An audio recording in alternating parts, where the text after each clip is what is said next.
Olá, eu sou Raíza Lunardi e nós estamos gravando mais um episódio do nosso RaízaCast. E hoje eu tô com duas convidadas muito especiais. Nós vamos falar sobre temas polêmicos, educação de crianças e de filhos.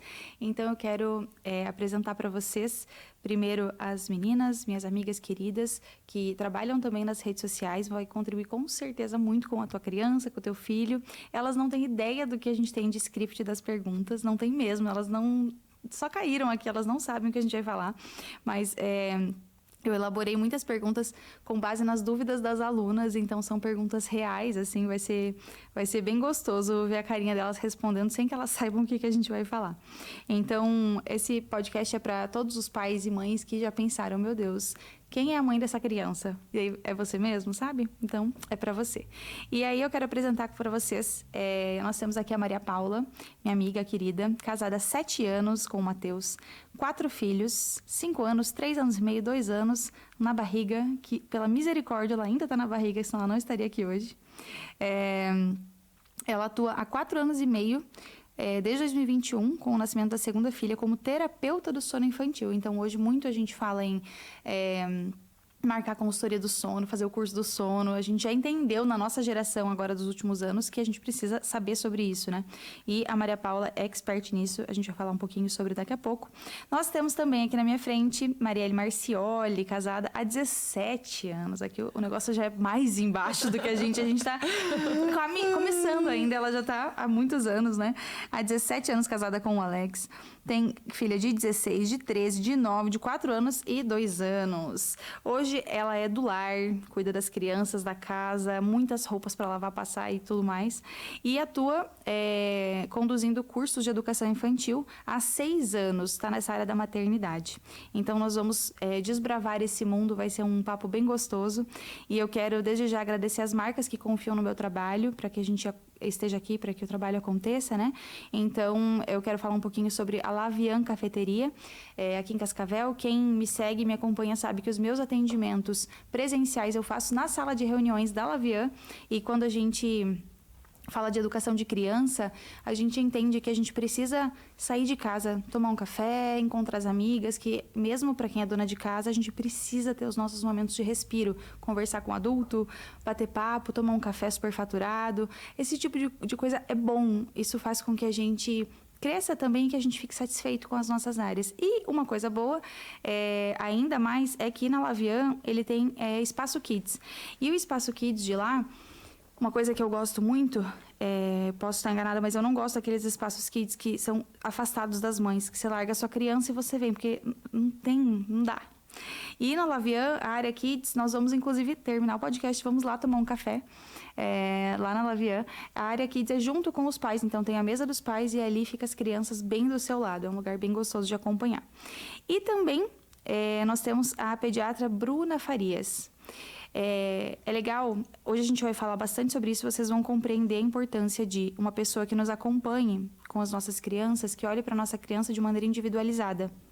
Porque é claro que a gente sabe que a gente tem os marcos e nós vamos falar sobre isso, mas é importante que a gente perceba a unidade daquela criança, onde ela está inserida, o meio que ela vive.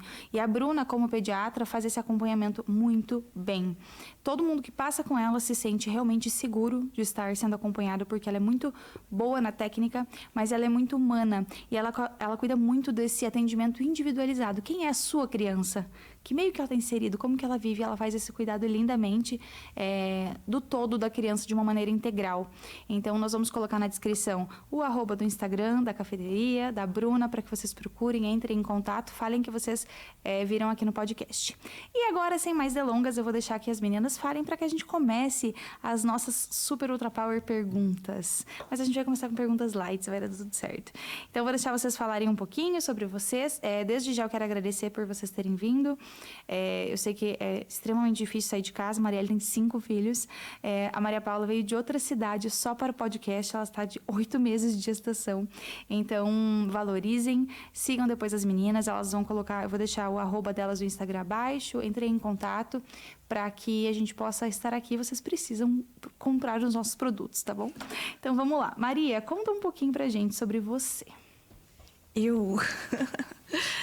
Bom, eu Me chamo Maria Paula, atuo hoje, né, como terapeuta do sono infantil. A minha profissão, que ela veio depois, pós-maternidade. Sou casada com o Matheus há 7 anos e foi diante de uma dificuldade dentro da maternidade que me levou a esses caminhos. Então, eu descobri que a maternidade, ela precisa ser, não era só por intuição. Então, eu precisava estudar, eu precisava mergulhar no mundo da maternidade. E eu sempre gostei muito de estudar. Muito. Saí da graduação, vivia em laboratório. Minha formação é bióloga, eu sou bióloga de formação. Saí da faculdade, fui para mestrado e depois eu queria fazer doutorado, mas aí eu desisti, resolvi casar. Mas eu sempre gostei muito da área dos estudos, de estudar mesmo. E quando veio a maternidade, eu canalizei essa minha vontade para este assunto. E foi onde que veio, assim, essa paixão de entender a criança, como que ela funciona e por que as coisas não estavam funcionando do jeito que em determinado lugar funcionava. Então, foi quando eu comecei a ler e estudar muito sobre educação. Então, foi diante de uma necessidade mesmo. Uhum. E veio dessa vontade. Então, eu só canalizei aquela vontade que vinha acadêmica para a vida real ali. E foi justamente na pandemia. Então, eu me vi sozinha. Eu me vi sem ninguém. Não tinha como... Ninguém podia me visitar. Ninguém podia... Então, eu só estudava. E comecei a me apaixonar por um assunto que eu falava, nossa... Verdade, eu preciso saber cada vez mais, entender as faculdades humanas da criança para que eu forme um ser humano. E não dá para ficar só na superficialidade quando a gente fala de educação de criança. Aquilo de nasce um filho, nasce uma mãe.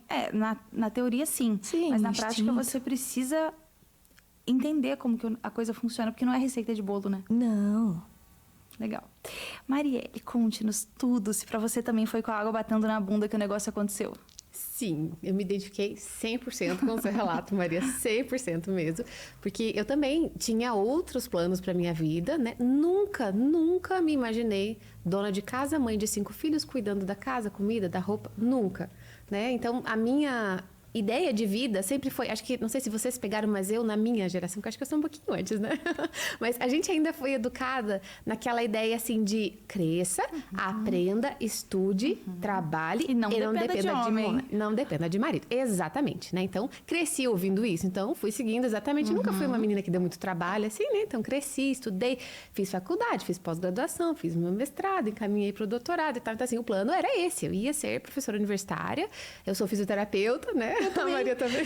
Não, o meu plano de sucesso, o meu ideal de sucesso era professora universitária. Meta de vida. Nossa. Eu cheguei a ser professora universitária. Quando a Fer tinha 1 aninho, eu trabalhava na UniOeste, eu dava aulas lá. Então, eu trabalhava 20 horas, né? O plano perfeito, assim, né? 20 horas eu trabalhava, 20 horas eu ficava com ela, perfeito. Só que os filhos foram vindo, né? Veio a Fer, depois veio a Alice, depois veio a Helena. Então, aos pouquinhos eu fui entendendo, fui percebendo, peraí, esse negócio aqui não é assim tão fácil quanto eu achava que era. Não é assim, você fica em casa 4 meses com seu bebê, depois manda pra creche e daí continua trabalhando do jeito como era, no mesmo ritmo. Eu achava que ia ser assim. Achava que quando acabasse a licença maternidade, a minha vida ia seguir normalmente no mesmo ritmo. E não foi. Até hoje não voltou a ser como era, né? Antes de não volta, né? Não. Ainda mais com um filho atrás do outro. Exato. E ainda que assim, os meus filhos não foram assim, um filho por ano. Tem gente que tem um por ano, eu acabei tendo assim... né? Não, dá 2. Dá 2 anos, não, por ano. É cada 2 anos. Nossa, olha que baita intervalo, né? Assim, eu ainda tive 3 perdas, né? Então, 5 filhos e mais 3 gestações que a gente acabou perdendo de aborto espontâneo. Então, foram 8 gestações. Mas ainda assim, teve um intervalo de 17 anos. Cada 2 anos também, mais ou menos, né? Então, eu achava que ia ser muito fácil pegar e voltar. Só que aí que eu fui entendendo que se eu delegasse 100%, né? Do dia, da criança, da educação, da condução. Se fosse outra pessoa estando ali no lugar... A educação não ia ser eu quem ia dar.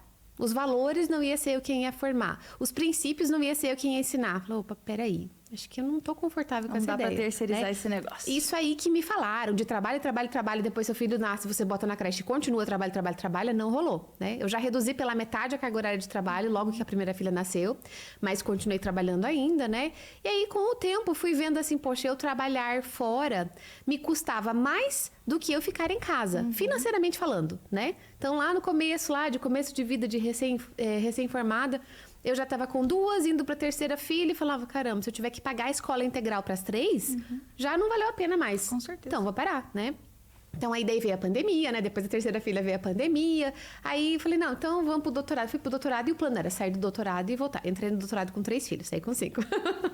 E aí, depois de 5 filhos, eu já repensei. Falei, bom, peraí, né? Vamos avaliar direitinho esse negócio. E daí, quando nós voltamos aqui para Cascavel, já tinha começado o trabalho no Instagram, que enquanto eu estava lá fazendo doutorado, não estava trabalhando fora, né? Que meu marido viaja, tinha né? acontecido enquanto isso. Tudo, muita coisa tinha mudado. Inclusive, o meu entendimento sobre o meu papel dentro de casa.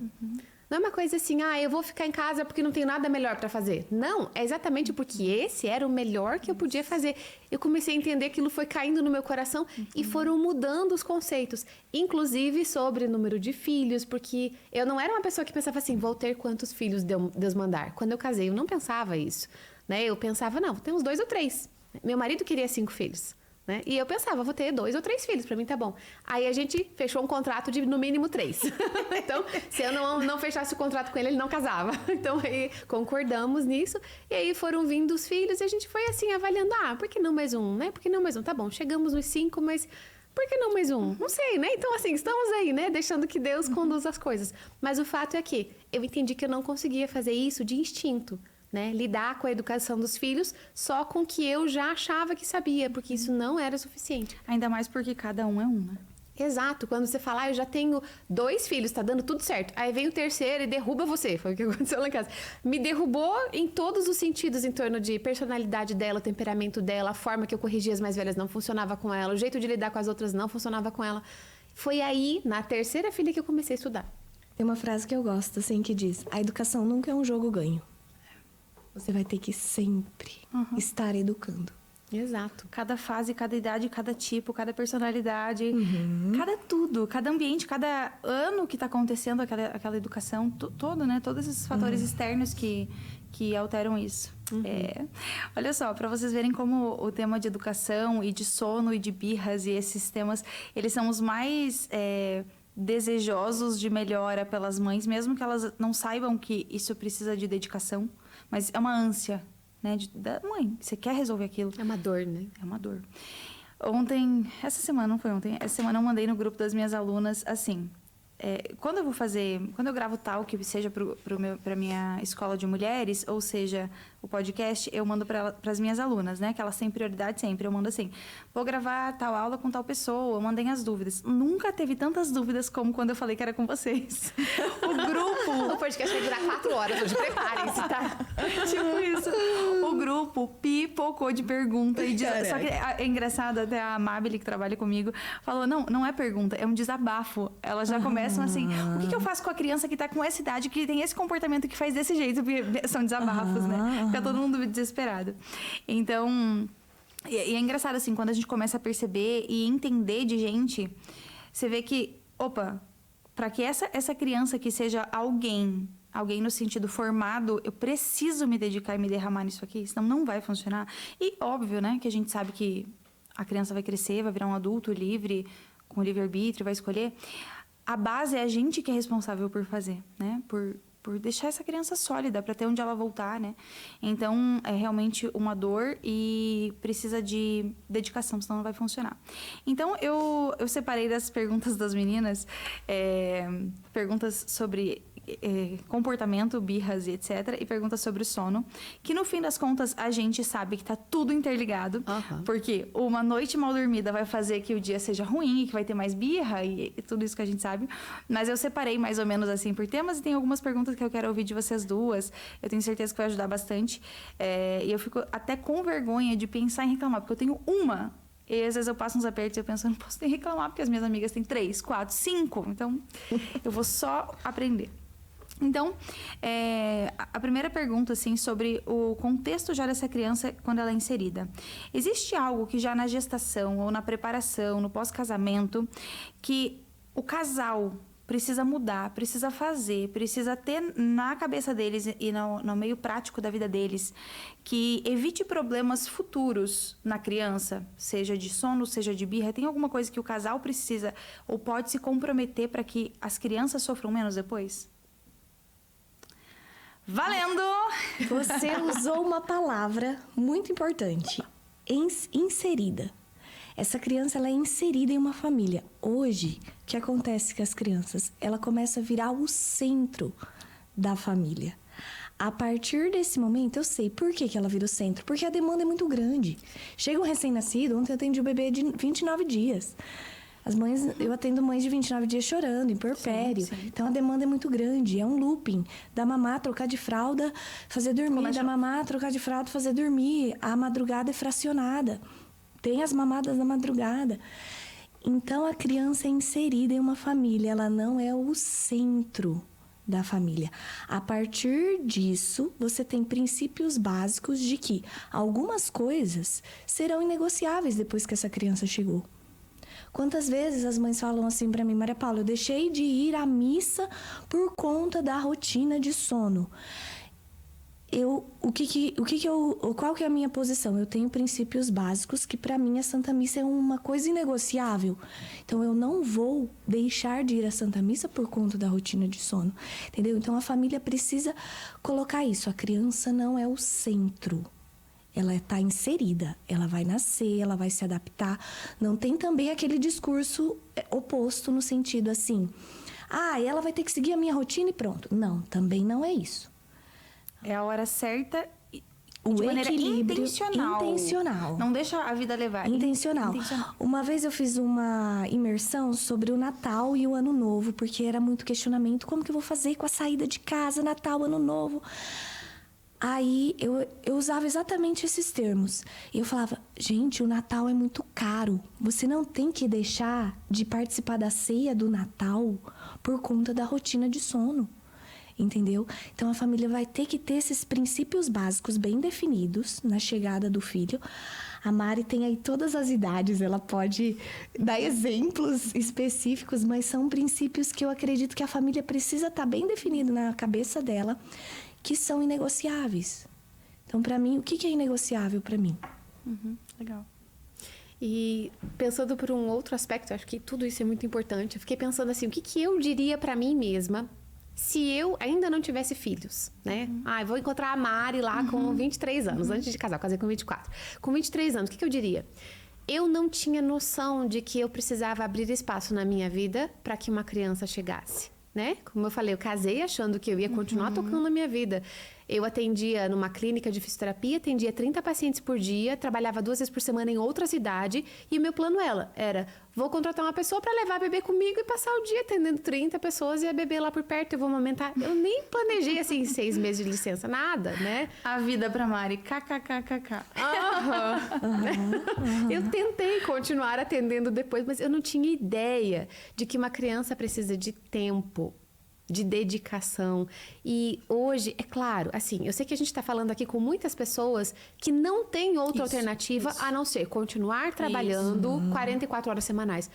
Que bom que você tem essa força, essa postura e você precisa ir em frente. Ótimo.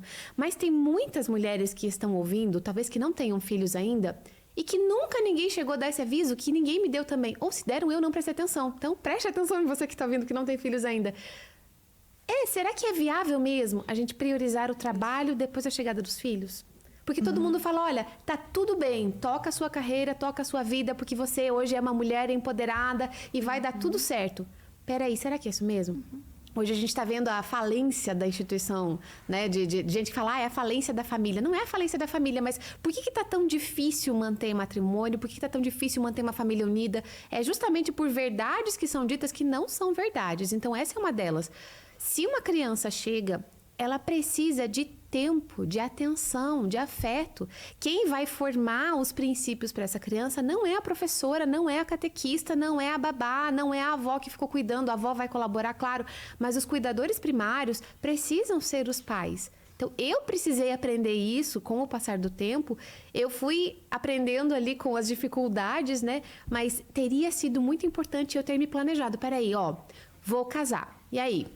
Financeiramente, vamos dar uma segurada aqui nas contas para que eu possa diminuir o ritmo de trabalho, pelo menos, né? Trabalhar meio período, pelo menos. Olha, não vamos trocar o carro agora não, porque a gente vai casar, então vamos segurar, porque daqui a pouco começam a vir os filhos, então vamos dar uma seguradinha aqui, que é melhor do que trocar de celular, fazer uma viagem, é melhor do que fazer uma festinha de 1 ano num super buffet, é melhor eu poder ficar em casa e não trabalhar tanto para poder estar junto com o meu filho. Então, nada contra todas essas coisas, né? Só tô querendo dizer assim que às vezes a gente prioriza, não, eu tenho que trabalhar muito para pagar isso. Tá, mas o mais importante não era esse. Eu diria para mim mesma isso lá atrás. Legal. Eu atendendo, imagina, eu atendo só mulheres, né? Atendo homens só em terapia de casal, mas em atendimento individual só atendo mulheres. Então, 90% dos meus atendimentos são com mães. Porque vocês sabem que para tratar as crianças, precisa tratar as mães primeiro, né? Sim. As mães têm que estar trabalhada. E eu vejo isso que você falou, do ser inserida, né? Que eu tinha falado essa palavra. Essa semana mesmo eu atendi uma paciente que a criança está dormindo no quarto dos pais e as crianças estão dormindo no quarto dos pais porque acabou ficando assim. E os pais não estão dormindo no quarto deles. E exatamente isso que eu falei. Olha, essas crianças chegaram dentro desta casa. Elas chegaram. Elas precisam ser inseridas nesse ambiente familiar. E às vezes a gente acha que o que está bagunçado e causando um impacto muito grande são fatores físicos, mas é a hierarquia que os olhos não veem. É o pai e a mãe. É essa hierarquia de prioridades, de sagrado da família, né? Que é o pai e a mãe no local certo, os filhos com respeito ao quarto dos adultos, sabe? Toda uma coisa que os olhos não veem. É uma organização material, mas os olhos não veem isso. E isso que você falou da preparação, esse negócio do que a gente é inserido, de tipo, trabalho não dependa de homem e tudo mais, né? Realmente, quando não tem opção, é assim, eu sempre digo isso, a circunstância é sempre soberana. Você precisa trabalhar, você vai trabalhar e graças a Deus, louvado seja Deus pelo teu trabalho. Eu recebo muita pergunta, eu recebo muito isso em terapia. Eu preciso voltar a trabalhar. Então, louvado seja Deus. Volte a trabalhar com alegria, porque sua família precisa desse sustento.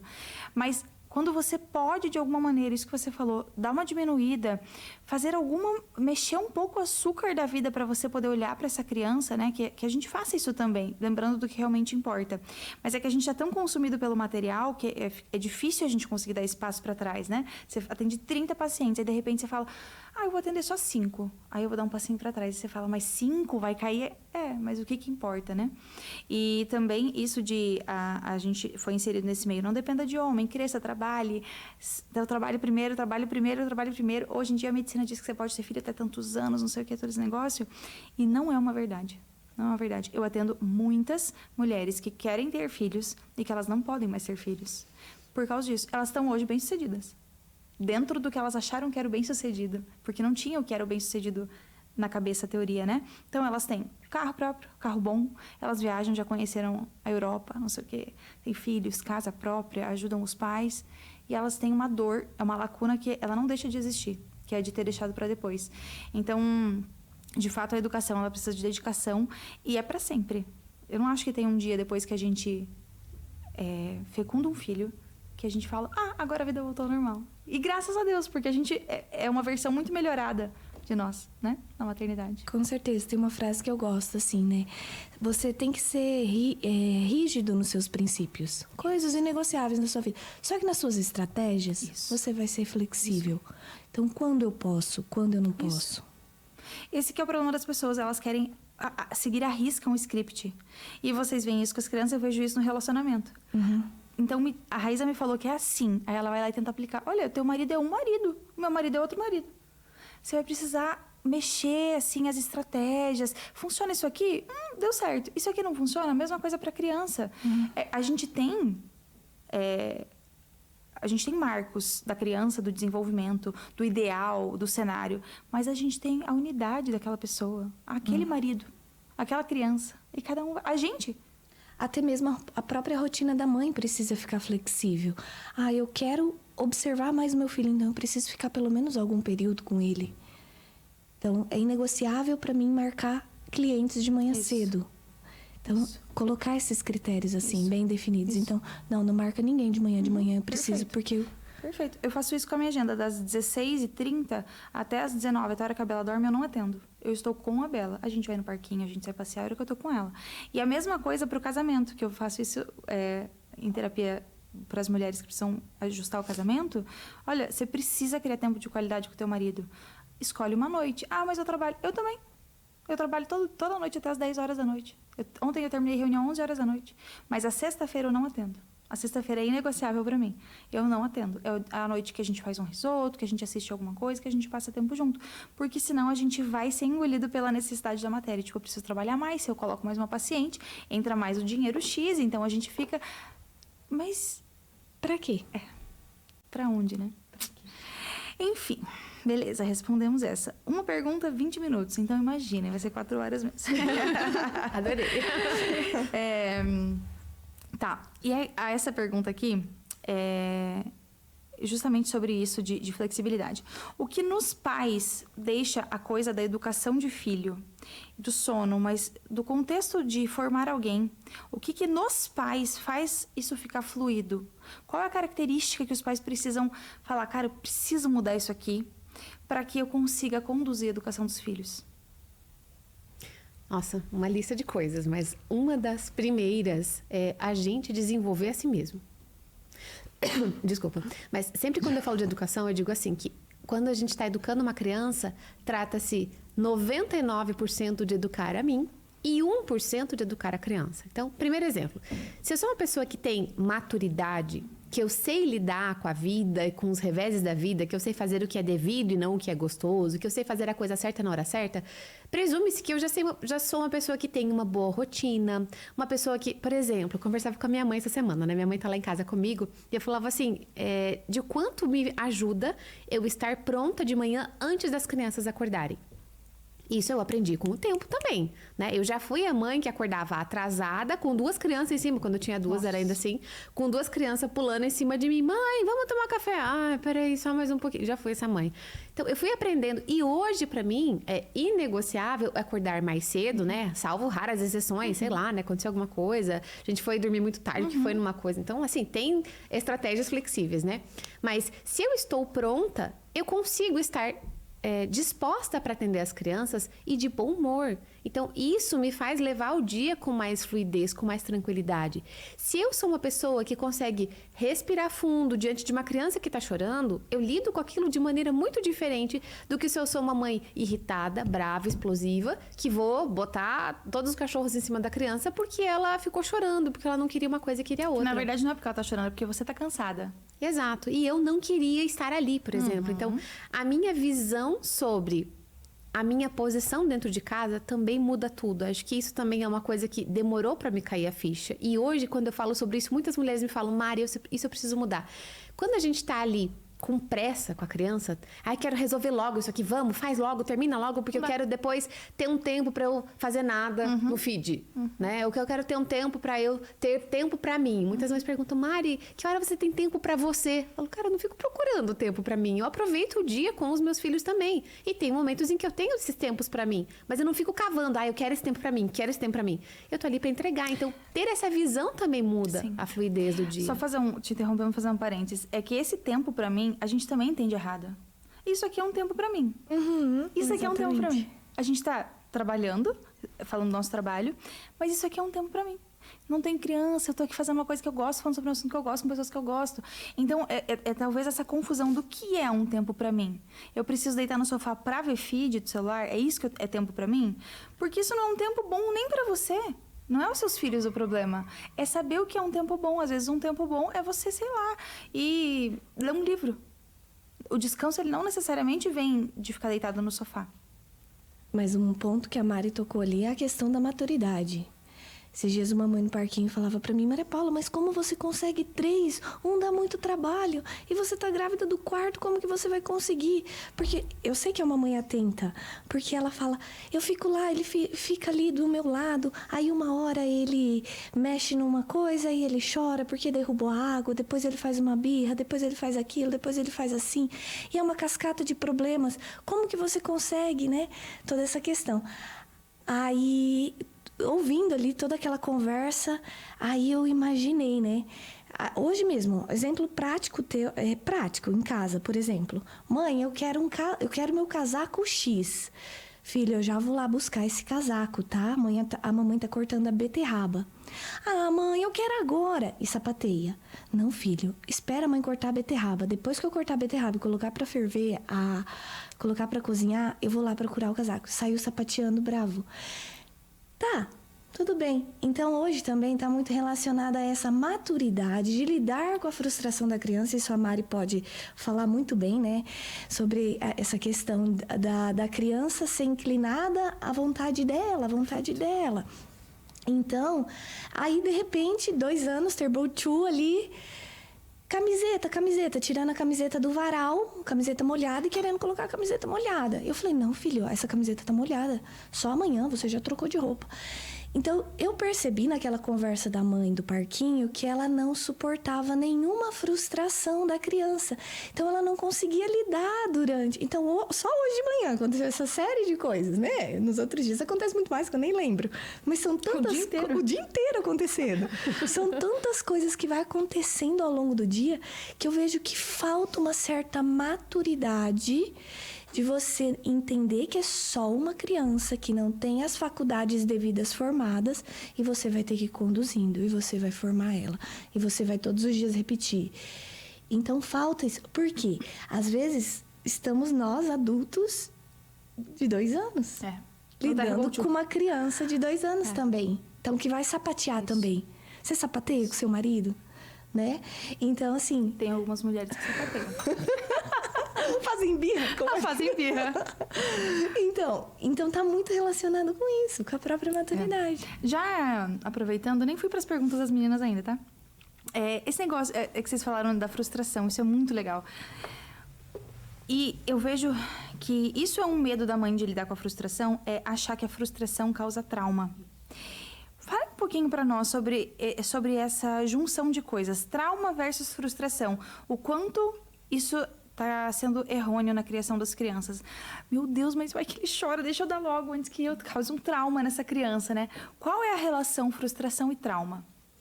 Eu acho que tem essa visão de muitas mães não quererem traumatizar a criança. Não vou deixar porque vai traumatizar. E também tem outra coisa de a mãe não suportar o choro, né? São 2 coisas aí. Mas falando especificamente do trauma, o que traumatiza uma criança? É um pai e uma mãe ausente. Ponto. Se você precisar repreender de uma maneira mais firme, se você precisar deixar o seu filho sem comer aquilo que ele queria comer porque ele não comeu a refeição, se você precisar deixar ele não ir num encontro que todo mundo vai porque ele não fez a tarefa que ele tinha falado que ia fazer, isso não traumatiza a criança. Isso traumatiza, isso forma. Isso dá para eles a ideia de ação e reação, de consequências. Olha, você tem escolhas para fazer na vida e tudo que você escolher, você vai colher um fruto, vai ter um fruto. Então, ninguém é obrigado a colher tudo, mas você é obrigado a colher o que você plantou. Então, assim, se eu plantei dedicação todos os dias, eu fiz a minha tarefa da escola, se eu arrumei a minha cama, se eu comi a minha refeição, ok, tá tudo certo, eu vou ter essas consequências. Agora, se eu não faço isso, eu tenho outras consequências. Eles têm que aprender isso. E isso não gera trauma, isso gera ensinamento para a vida, maturidade. Né? Se a gente tem medo de dizer esses nãos para a criança, a gente cria adultos imaturos que vão para a vida com medo de levar nãos. Eu acho que muito da nossa geração, de não ter essa maturidade que nós precisamos, muitas mulheres e muitos homens estão indo imaturos para o casamento porque tiveram pais que pouparam os nãos. Então, cada não que a gente ouve, nãos necessários. Eu sempre falo, diga todos os sims possíveis, mas todos os nãos necessários. Perfeito. Então, se eu dou os nãos para a criança, eu sei que esse não tá podando. Perfeito. É como a ideia do agricultor que está lá cuidando de um pomar de frutas e tem os galhos que estão ali secos, estão só pesando aquela árvore. Eu vou lá e podo, tiro para que ela dê ainda mais fruto. Né? Então, se eu estou dizendo não para o meu filho para alguma coisa, eu não posso jamais ter medo disso. Mas o que causa esse medo? Quando a gente tem um relacionamento tão frágil com a criança, o nosso vínculo está tão frágil que eu preciso dizer sim o tempo todo porque eu tenho medo de romper. Eu sou talvez aquela mãe ou aquele pai que, infelizmente, não consegue ficar muito tempo com a criança porque precisa trabalhar. Eu só fico 2 horas. Não quero dizer não. Não quero dizer não porque vai ficar chateado comigo. Então deixa, né? Ele não vai me amar. E a gente é tão imaturo que a gente vai pro relacionamento com os filhos esperando ser amado. Eu quero que o meu filho me ame, que ele mostre amor. Não, é justo o contrário, né? Eu é quem tenho que me derramar de amor, eu é quem tem que mostrar minha dedicação. E se eu tiver que dizer não e meu filho não gostar, tá tudo bem? Porque o derramar de amor não é o derramar de amor sentimento. Isso. É um derramar de amor de eu sei o que é bom e por isso eu ajo. Mas é o conceito também do que é bom. Eu sei o que é bom pra vida dessa formação dessa criança. Não é o que é bom. É porque senão eu ajo igual a criança com a vontade. A criança quer porque ela tem vontade. Então, eu tenho dó, então eu ajo com o meu sentimento também. Eu ainda não tô no campo da razão. E se eu não tô no campo da razão, eu não consigo formar ninguém, nem a mim. Então, é aquilo. Eu sei o que é bom para você. Eu sempre digo pra Bela, pode chorar, filha, a mamãe entende, mas eu sei o que é bom pra você. E é engraçado que parece que a gente vai agir desse jeito. A Bela vai fazer 2 anos agora, né? Parece que a gente precisa corrigir desse jeito quando a criança já vai para a tarefa escolar, quando a criança já está grande. Só que assim, desde que ela nasceu. Desde que ela nasceu. E eu vejo com a Bela tem temperamento quente. Não é fácil, às vezes é de suar o bigode de verdade, assim, né? Mas é aquilo, filha, agora é a hora do almoço. Agora você vai comer. Pipoca, né? Por exemplo, ela quer pipoca. Você não vai comer pipoca na hora do almoço. Não vai comer pipoca, não tem lógica. Não tenha dó, assim, não vai comer. Não quer comer a comida? Pode ir pra sonequinha. Quando você acordar, você vai comer a sua comida. E se eu não faço isso, eu vejo que já tem um movimento da nosso pecado original tão grande naquele serzinho deste tamanho, que ela já cresce pro meu lado. Do tipo, minha mãe já deixou comer minha pipoquinha agora? Depois, meu amor, é um abraço. Depois eu passo o dia inteiro pedindo, o dia inteiro querendo, o dia inteiro querendo. Eles aprendem muito rápido como que eles dão um nó em nós, né? Então, é só quando a gente tá com a nossa maturidade, com a formação da nossa vontade, bem feita pra gente educar a vontade do outro. Você não tem educação da vontade. E, na minha cabeça, isso ainda tem uma raiz mais profunda. A base familiar. Eu vejo a família da Mari, né? Tem a Fer, a mais velha, e depois tem... Qual a idade? Bastante tem 13, 3 anos. Então, eu falo que eu considero eu tive uma boa base familiar de educação. E isso levou eu criar eu numa realidade, porque eu tenho 12 anos de diferença do meu irmão mais novo. Nós somos em 4 e eu tenho 12 anos de diferença. Então, a minha mãe mostrou e falava para eu trocar a fralda dele.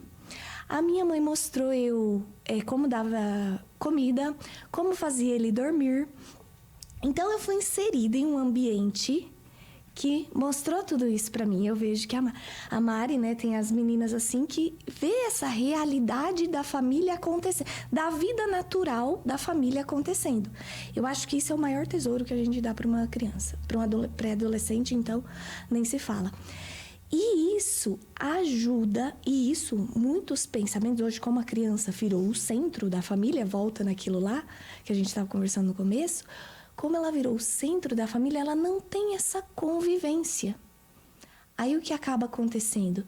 Se você mostrar a Fer trocando a fralda, você está tirando a infância dela, né? Você está tirando... Não, eu não fui traumatizada por isso. Isso me fez crescer de uma maneira que ninguém imagina. Ser criada em uma realidade familiar normal, entende? Então, eu percebo muito isso também. Então, eu fazia as coisas de adolescente, eu fazia minhas aulas de pintura, minhas aulas de piano, minhas aulas... Mas a minha mãe inseriu eu num ambiente de realidade. Então, eu acho que tem raízes profundas hoje também, que a própria instituição familiar mudou muito. Então, aí... quando a gente chega na vida adulta, a gente não tem aquele impacto que hoje em dia as crianças poupadas têm, do tipo... Aí entra a síndrome do Peter Pan. Elas chegam na vida adulta e elas falam, que horror! Quero voltar pra minha adolescência, pra minha infância. E esses dias eu até fiz um react sobre isso. Meu Deus, pra que você quer voltar? Agora você pode escolher. É muito bom poder escolher. Os nossos filhos não podem escolher. A gente que escolhe. Olha, você vai vestir, você vai comer, você vai pra escola, você vai não sei o quê. É muito bom a gente chegar na vida adulta bem formado e você falar, que massa que é viver na vida adulta. Não é massa, eu fico pensando, a Mari, que é um pouco mais velha, pode falar assim, confirmar isso. Eu, esses dias conversando com o Rogério, como é bom envelhecer? Que bom envelhecer? Não é bom? você fica mais inteligente, você faz as coisas mais bem feitas, uma coisa mais consciente, você não tem aquela reclamação do tipo, ai, tá muito difícil. Não, você gosta daquilo, você enfrenta as coisas. É muito bom, é muito bom. A vida adulta é muito boa. Sim, a gente poder olhar para as coisas que talvez alguns anos atrás eram difíceis, eu tava falando assim, gente, cara, por que eu reclamava tanto quando eu tinha um filho? Né? Parece que era tão difícil assim, né? Claro, eu era mais nova de idade, tinha menos experiência, mas a maturidade vai trazendo coisas que você olha para a mesma coisa. Eu imagino assim, que quando a gente tem um problema na vida, que não é só para maternidade, vale para casamento, vale para problemas qualquer na vida. Meu problema é tamanho 5. Mas eu sou tamanho 2. Eu sou imatura, frágil, fraquinha ali, sou tamanho 2. Nossa, o problema parece um gigante que me engole. Mas aí eu vou crescendo, vou amadurecendo, vou formando minha vontade, vou lendo, vou estudando, vou conversando com outras pessoas que já passaram por isso, vou me fortalecendo, vou indo. De repente eu sou tamanho 8. E o problema é tamanho 5, você fala... Por que era tão difícil, né? Faço com uma mão nas costas, né? Hoje, assim, pra eu pegar e ir pro mercado com 3 crianças, vou de boa. Quando eu tô sozinha com a Duda em casa, eu falo, nossa, hoje eu vou tirar o dia de férias, né? Ah, fica sozinha com a Bela. Vou deixar ela um dia na sua casa pra ver se você tira férias com a minha filha. Legal. Ô, Maria, até que idade... Isso aqui já são as perguntas das minhas alunas. Até que idade devemos insistir na soneca? Daí ela conta o relato, porque a pergunta da mãe, ela nunca vem só com a pergunta. É um texto. Texto. Porque já tem 3 anos e 4 meses, está resistindo, mas daí se não consegue fazer soneca porque resiste. Chega ao final do dia, tá destruído, acabado, irritado, birra, confusão. E aí dorme, aí tem despertar porque tá muito cansado. Então, qual é a fase que existe, assim, precisa fazer soneca até X idade? E se não faz, o que a gente faz com isso? Como que a gente lida com essa insistência da soneca? A idade escolar. Idade escolar obrigatória a partir dos 4 anos de idade ali. Então, insista até esse momento, mesmo porque vai vir as birras, né? Uma criança privada de sono. Porque dentro do ciclo sono-vigília, nós temos que respeitar, no máximo, 13 horas de vigília da criança. E dentro dessas 13 horas, no máximo, que ela pode ficar acordada. Se ela acordou 7h30 da manhã, ela tem que dormir 7h30 da noite, 8h30 no máximo. Dentro desse intervalo, ela tem que dormir no meio do dia dela. Se a criança já tem essas 12 horas de sono noturno, você percebe que ela está muito resistente, não consegue fazer mais soneca, é ideal que forneça um momento, pelo menos, de descanso. Lembrando que o momento de descanso não é na tela. Não é no celular, não é descansando na frente do sofá. Isso não vai descansar. É deitado, mexendo em nada, olhando para as nuvens, né? Vendo o formato das nuvens no sofá. Dando um resetinho, que eu chamo. Isso. Eu falo, ela tá precisando da soneca do reset. Pelo menos uns 20 minutos de descanso para aqueles que estão resistindo muito, que a partir dos 4 anos ali, alguns já ficam bem resistentes, né? Se tiver também correspondendo a pelo menos 10, 11 horas de sono noturno para não ficar privada de sono. Então, talvez essa criança também pode estar com excesso de estímulos. Então, por isso que ela não está conseguindo fazer essa soneca. Está desacelerando ela antes de fazer ela dormir, está indo para o quarto, ajustando, cantando uma musiquinha. Como que é, né? Ah, sempre teve e agora... começou do nada. Pode ser que ela tenha aumentado o nível de energia dela.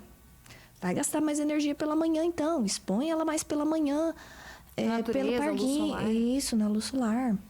Sabe que às vezes também, acho que isso também, a gente tem que avaliar um monte de coisas, né? E entra também mais um fator que seria interessante essa mãe pensar, como essa criança pega no sono. Porque se ela não tem autonomia de sono, eu sou discípula da autonomia do sono. Eu acho que é necessária para uma vida de uma mãe que tem mais de um filho. Para quem tem só um filho, você quer deitar junto com ele, é uma coisa. Para quem tem um filho e trabalha, minha querida, você precisa da autonomia do sono. Exatamente.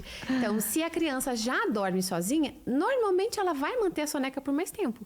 O Theo, meu filho de 4 anos agora, a terceira filha já não faz soneca faz tempo, né? Mas o Theo, que é o segundo, o segundo menor, né? Ele já vai fazer 5 anos, ainda faz soneca de mais de 1 hora depois do almoço e pretende manter. Temperamento quente, se ele não fizer, dá ruim, né? Olha, ele até não fica tão ruim. Já tive filho que dava bem pior, assim, sabe? Mas eu entendo que ele ainda precisa da soneca. Fica bem, mas é porque ele pega no sono sozinho. Então, deu o horário dele depois do almoço. Agora, a soneca dele e da Duda finalmente juntou as das duas, né? Chega no momento de glória na vida da mãe, né? Agora, bota os dois depois do almoço, deita bonitinho, cada um na sua caminha, beijo, benção pra todo mundo, pronto. Fecha a porta, os dois dormem, né? Quando, às vezes, né, dá um alvorocinho ali, vou lá, corrige, pronto, tudo certo, né? Mas, se é uma criança que precisa que a mãe deite ao lado pra dormir, ou que o pai deite ao lado pra dormir, isso piora muito e acaba com a soneca mais cedo. Quer dizer, a criança acaba extinguindo a soneca, porque a mãe não tem esse tempo de ficar 40 minutos dentro do quarto. Né? Então, a criança acaba brincando, quer conversar, quer puxar papo. Ah, agora eu quero um livro, agora eu quero mais um, agora deita comigo, agora faz cafuné, agora água, agora eu quero fazer xixi. Então, se a gente tem que ficar junto, a gente complica a história. Então, para quem ainda tem a criança que depende da presença, vale avaliar se isso ainda está sendo viável, né? Exato. Quantas horas de sono são o ideal para uma criança? E aqui, essa é a pergunta, mas aqui eu quero trazer até para as mães, como eu estou inserida nesse meio de mães de bebês, né? Eu percebo que as mães ficam assim... Por quê? Porque não tem a maturidade para entender que, cara, eu entendi que minha filha precisa dormir bem, então eu vou abrir mão dos comentários das pessoas, eu não ligo se minha mãe acha ruim que eu vou sair do evento... Eu, por exemplo, antes de eu ter a Bela, todos os sábados à noite nós jantávamos no meu pai. A gente almoça na minha sogra, que eles fazem almoço de churrasco no sábado, jantávamos nos meus pais. A Bela nasceu, não tem mais churrasco nos meus pais, porque é todo sábado, não tem lógica. Então, a gente mudou para o almoço de domingo. Não tem mais o jantar do sábado, né? Para que a Bela possa dormir, porque assim, a gente sabe que uma noite difícil pra gente que trabalha atrapalha toda a minha semana. Então, eu não pago esse preço. Nesse caso, não é um Natal. É toda semana, não dá pra gente. E então, assim, não sei se eles gostaram ou não. Porque eu entendo que a minha filha precisa descansar. Então, eu percebo que essa pergunta sobre quantas horas de sono são o ideal, muitas vezes ela não é porque a mãe ela tem dúvida, é porque ela não sabe como que ela consegue pôr o pau na mesa pra falar: gente, agora é a hora da soneca, eu preciso ir. Gente, agora é a hora de dormir, eu tô indo embora. Como que a gente tem certeza qual a quantidade de horas ideais de sono? Vai muito da idade, né? Conforme a idade da criança, vai diminuindo a necessidade. Então, um recém-nascido tem muito mais necessidade de sono do que uma criança de 2 anos, 3 anos. Então, essa necessidade de sono, a própria sonecas, né? O bebê vai passando por transições de soneca ao longo do seu primeiro ano de vida. Então, a Mari passou aí, agora uniu as sonecas, porque juntou uma soneca só, os dois. Ai, que delícia. E pronto. O meu sempre, quando junta, vem um recém-nascido para fazer 321 mil sonecas. Que bom, e você tá mais livre para poder dedicar para recém-nascido. Então, essas horas são determinadas pela idade. Então, quanto mais pequenininho, maior a sua necessidade. Então, isso é muito teórico, né? De 14 a 18 horas, 19 horas, um recém-nascido. Pensando em crianças por idade já, tipo 1 ano, 2 anos e 3 anos, que é a fase mais crítica das minhas alunas. Ideal, assim, de 1 a... é que o recém-nascido é o que vai mais demandar. O recém-nascido ali na esterogestação de 0 a 3 meses. Então, é mais de 14 horas, 16 horas de sono, contando diurno e noturno. Né? Lembrando que esse sono é fracionado. Depois vai diminuindo com o tempo. Perto dos 10 meses, antes de 1 ano de idade, já diminui bastante. Já chega a ficar 14 horas. Aí depois de 1 ano de idade, alguns ainda ficam ali entre 12, 13, alguns chegam até 14, dependendo da criança dorminhoca mesmo.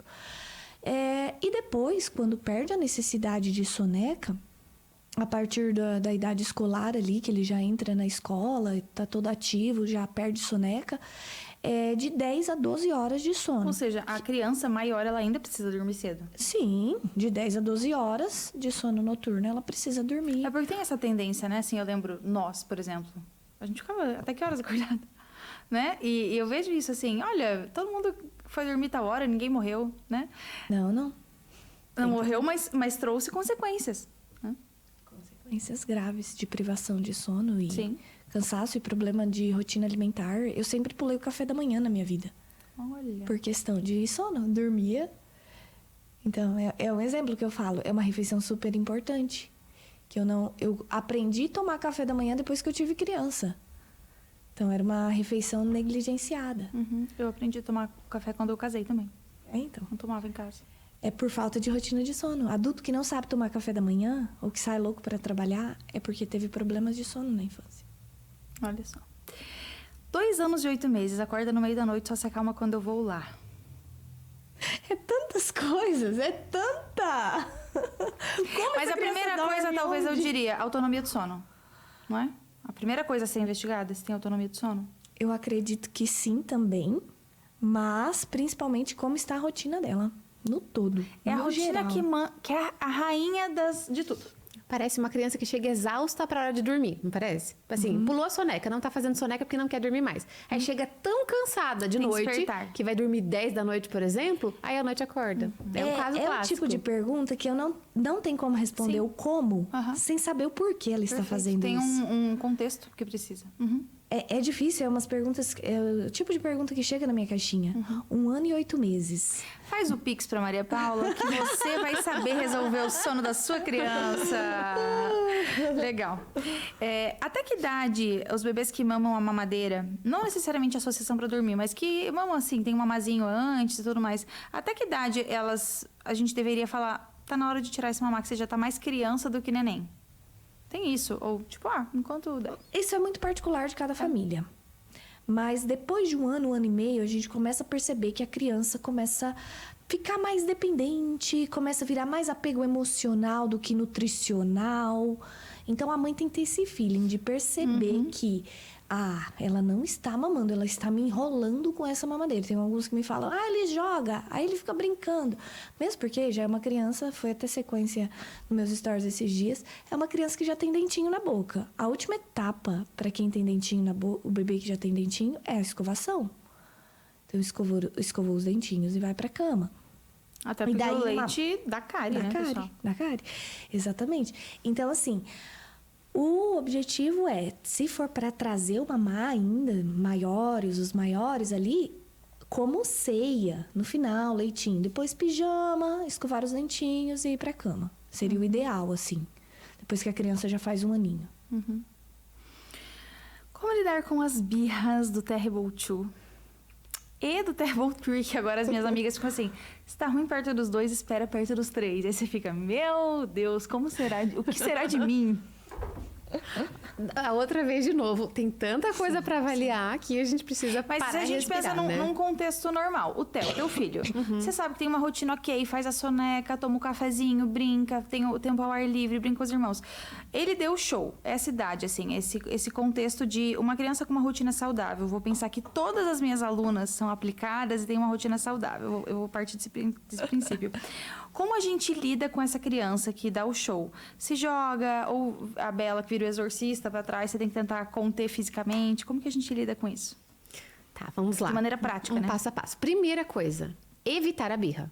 Primeiro passo é esse. Depois que a birra começou, que o vulcão já explodiu, não adianta você tentar tampar ele. Já era, né? Depois que a criança já se perdeu no controle das emoções, é 10 vezes mais difícil. Então, faça o que for possível. Dentro do que é inegociável, você não mexe, né? Por exemplo, a história que a Maria Paula falou, eu quero comer...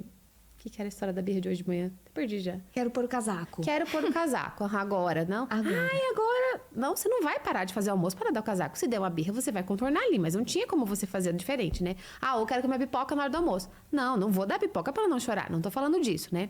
Mas, por exemplo, se eu tô vendo que a minha criança... Se ela vê o pote de bolacha em cima do armário na hora do almoço, ela tá com fome...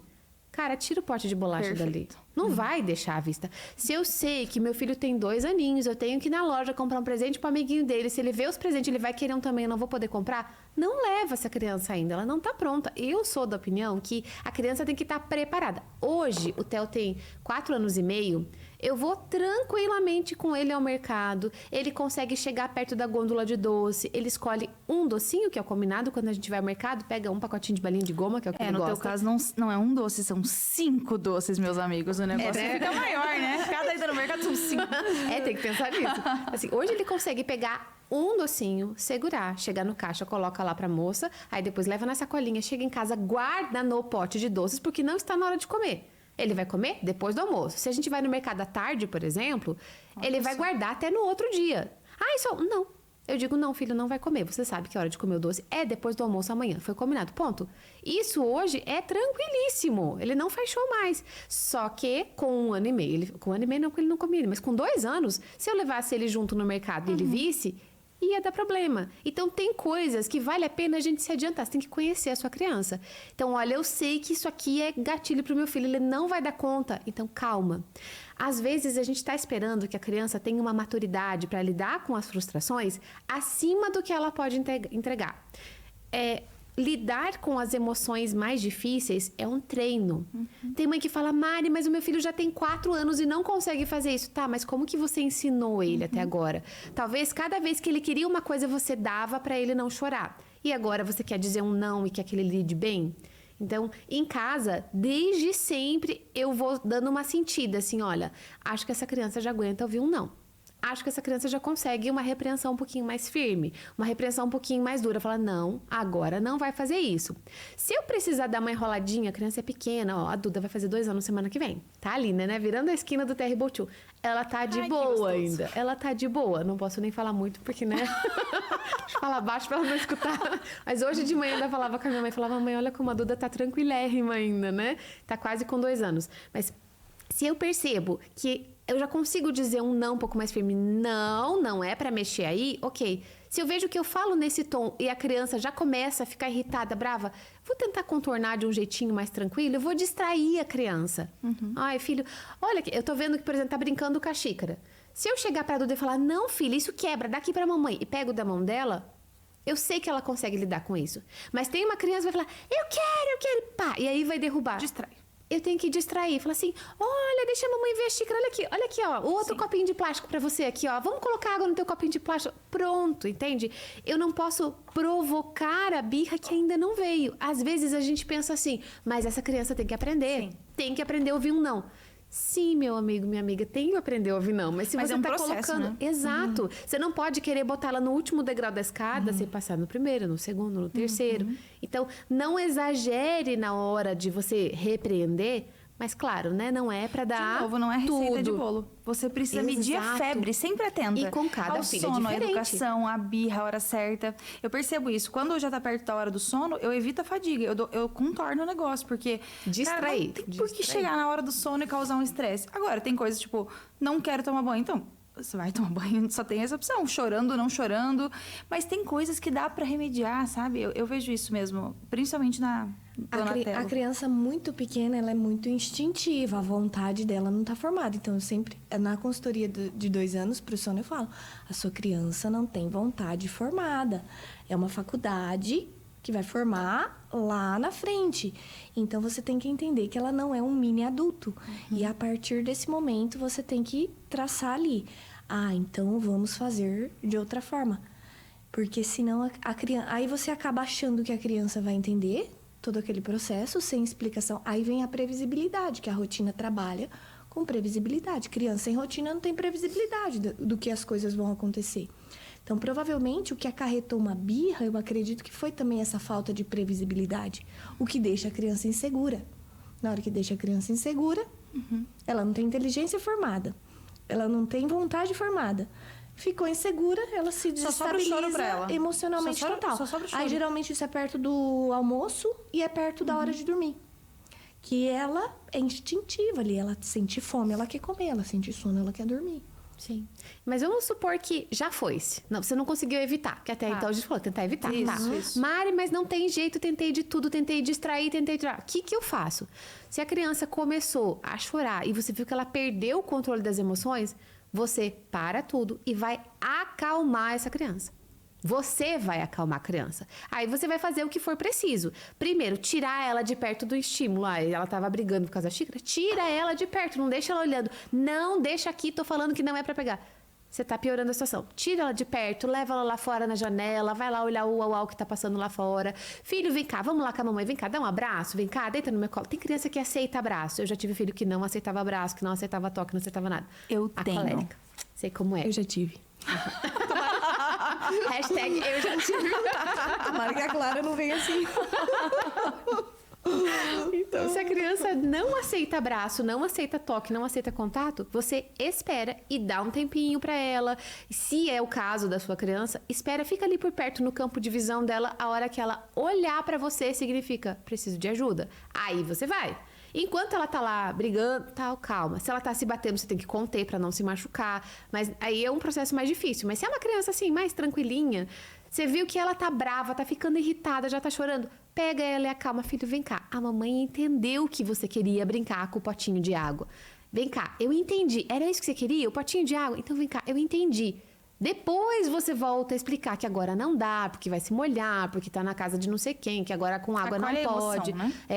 Fala, ó, eu entendi. Porque o choro da criança muitas vezes é assim, mãe, você não tá entendendo que tá legal o que eu tô fazendo e você quer que eu faça outra Porque coisa? eles não têm a comunicação pra nos dizer isso. A linguagem deles ainda, ela tá completamente defasada. Rudimentar. E quando as emoções vêm à tona, pior ainda. E se você não denominar as emoções, ela não vai conseguir. E daí, geralmente, o que acontece? A mãe vai explodir junto. Aí são duas explosões emocionais que entra a imaturidade ali. Uhum. A mãe fazendo birra junto com a criança, né? Claro que daí no longo prazo. Então, assim, isso é o atendimento de urgência. A criança fez birra. Acalma ela. Eu não quero dizer que você não vai falar nada. Ai, Claro. mas Mari, daí isso não vai educar a criança.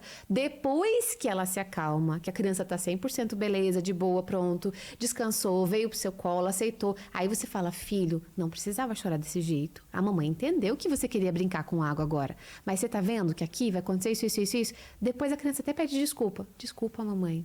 Nem todos, Pede. né? Mas assim, Pede, alguns fofinho. reconhecem, Pede. alguns percebem, mas quando eles estão calmos. Agora, se a gente quer que a criança reconheça e aprenda na hora da raiva, os imaturos somos nós, né? Ô, Mari, mas isso aí é que a gente quer que a nossa filha seja perfeita, educada, daqueles que nunca dá o show. Mas se a gente for ver, a gente faz a mesma coisa. Se a gente, por exemplo, eu até não entendo porque se a mulher brigou com o marido, ela não deu conta das emoções dela, ela xingou, jogou o passado na cara, fez não sei o quê. É o mesmo movimento da criança. Não tava na hora de falar, tava na hora de silenciar, mas você conseguiu ou não conseguiu, porque a gente não domina os nossos instintos desse jeito. Então, eu ouvi uma frase uma vez que era: ajude a proteger a obediência de seu filho. Eu não tinha filho ainda, não tinha Bela, não estava nem grávida, mas eu já estudava educação há um tempo. E quando eu ouvi a primeira vez essa frase, proteja a obediência do seu filho, eu fiquei tanto com ela na minha cabeça do tipo, caraca, como é isso, né? Eu preciso ajudar ele a ser obediente, não querer que ele seja obediente sem ajudá-lo a ser obediente. E aí eu entendi isso do tipo, olha, eu quero que não mexa aqui, mas essa criança, ela não tá pronta para não mexer aqui sozinha. Eu vou tirar daqui para proteger, para que ela consiga ser obediente. E aí eu faço o link com a nossa vida. A gente tá lá, sei lá, você ficou assim, cara, essa semana, segunda-feira, não vou comer doce essa semana. Aí você vai tomar um café com uma amiga numa confeitaria. Você vai comer o doce. Porque a gente é assim. Imagina a criança. Aí eu falo, a criança de 2 anos está aqui. Você fala assim, não pode mexer. Ela não consegue ainda não mexer, porque a gente não consegue não comer.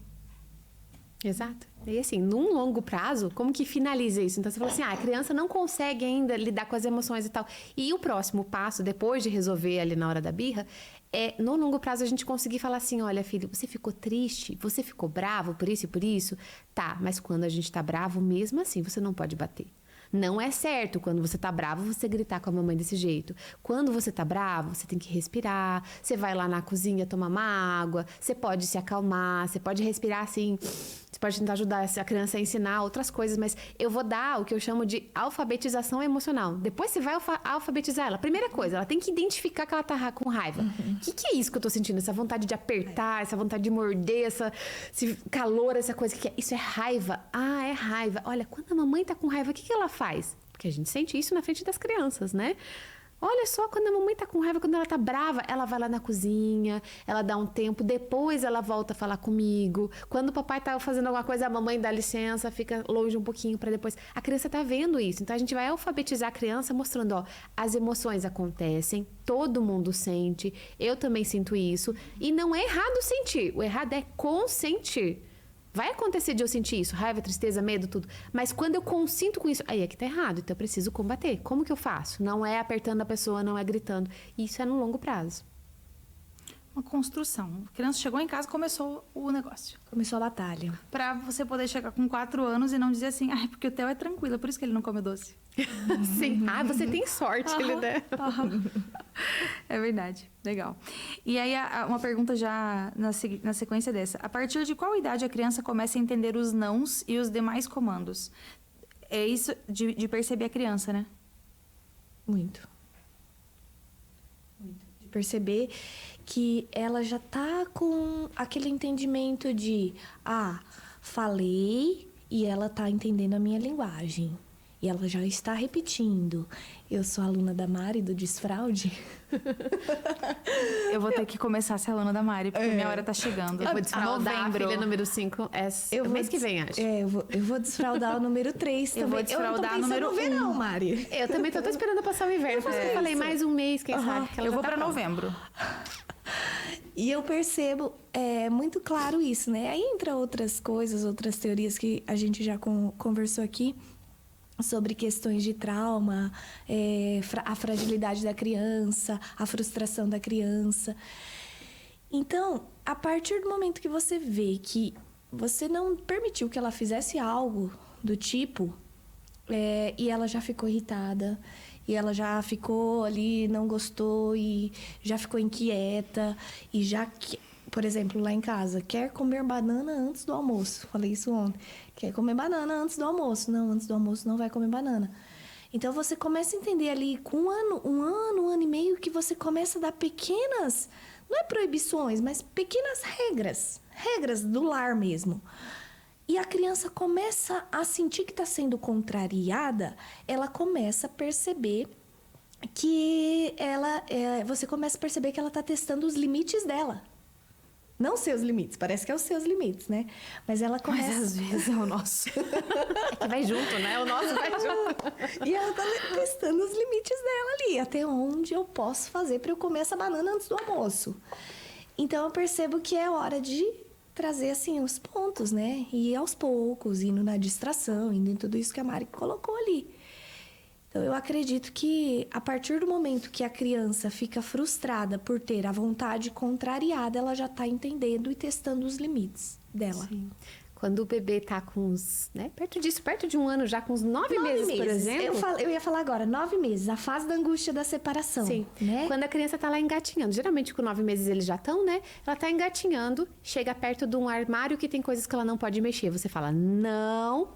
Ela te olha. Uhum. Então, ela já sacou que aquele não é alguma coisa que é proibido, né? Uhum. Mas qual que é a dificuldade? Por isso que eu tô pensando aqui, o que essa mãe quis dizer? Quando a criança entende o não? É porque nos primeiros anos, a gente acha, ou até se fala isso, que não adianta você focar no não, porque a criança não entende o não, ela entende só a parte positiva. Não, entende, né? Eles sabem sim, só que as mães querem saber o porquê que eu falo não e aquilo não acontecem. Entra aquilo que você falou, que é uma frase que eu sempre falo, né? Proteger a obediência da criança. A gente quer falar o não e quer que a criança prontamente, como um robozinho, desligue a vontade de não, fazer. é verdade, eu vou brincar de outra coisa. Ai, tudo bem, mamãe, tudo bem. Assim, às vezes, querida, a Duda é um anjinho, né? Às vezes eu falo alguma coisa pra ela, tá bom. Tem vezes. Fofa. Ela é essa fofa, né? É coisa de que Deus. Vai chegar. Próximo. Mas tem vezes que ela faz isso, mas em geral, eu procuro não dizer coisas muito difíceis, porque eu sei que se eu falo a história da xícara, se eu falo não é pra pegar e deixo ela ali, caramba, você tá ensinando ela a desobedecer. Então, o que significa proteger a obediência? Não dê nãos muito pesados. Ou dê e ajude a criança a cumprir. Eu falo, não é pra pegar. E tiro ela de perto. Ai, Mari, mas é que eu falo pra ela, ela não obedece. Claro, você deixou lá na frente do negócio. A nossa afeição, o tom de voz, tudo tem que ser o não. Mas eu vou ajudar ela a conseguir cumprir o não que eu disse, né? Sim. Ai, meu filho não me obedece.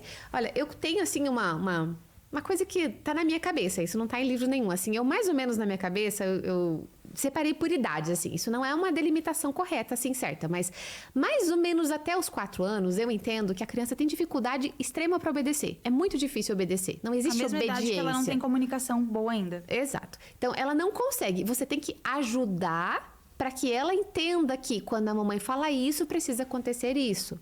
Né? Quando a mamãe fala, sai daqui, eu preciso sair daqui. Mas não é ele que vai sair, você que vai sair com ele dali, né? Vou pegar e tirar de perto. Dos 4 aos 7 anos, a criança até consegue obedecer de vez em quando aquilo interessa a ela. né? Então, assim, tá na hora do banho, vamos levar uma coisa legal pra brincar? Então vamos, né? Então tá bom, vamos.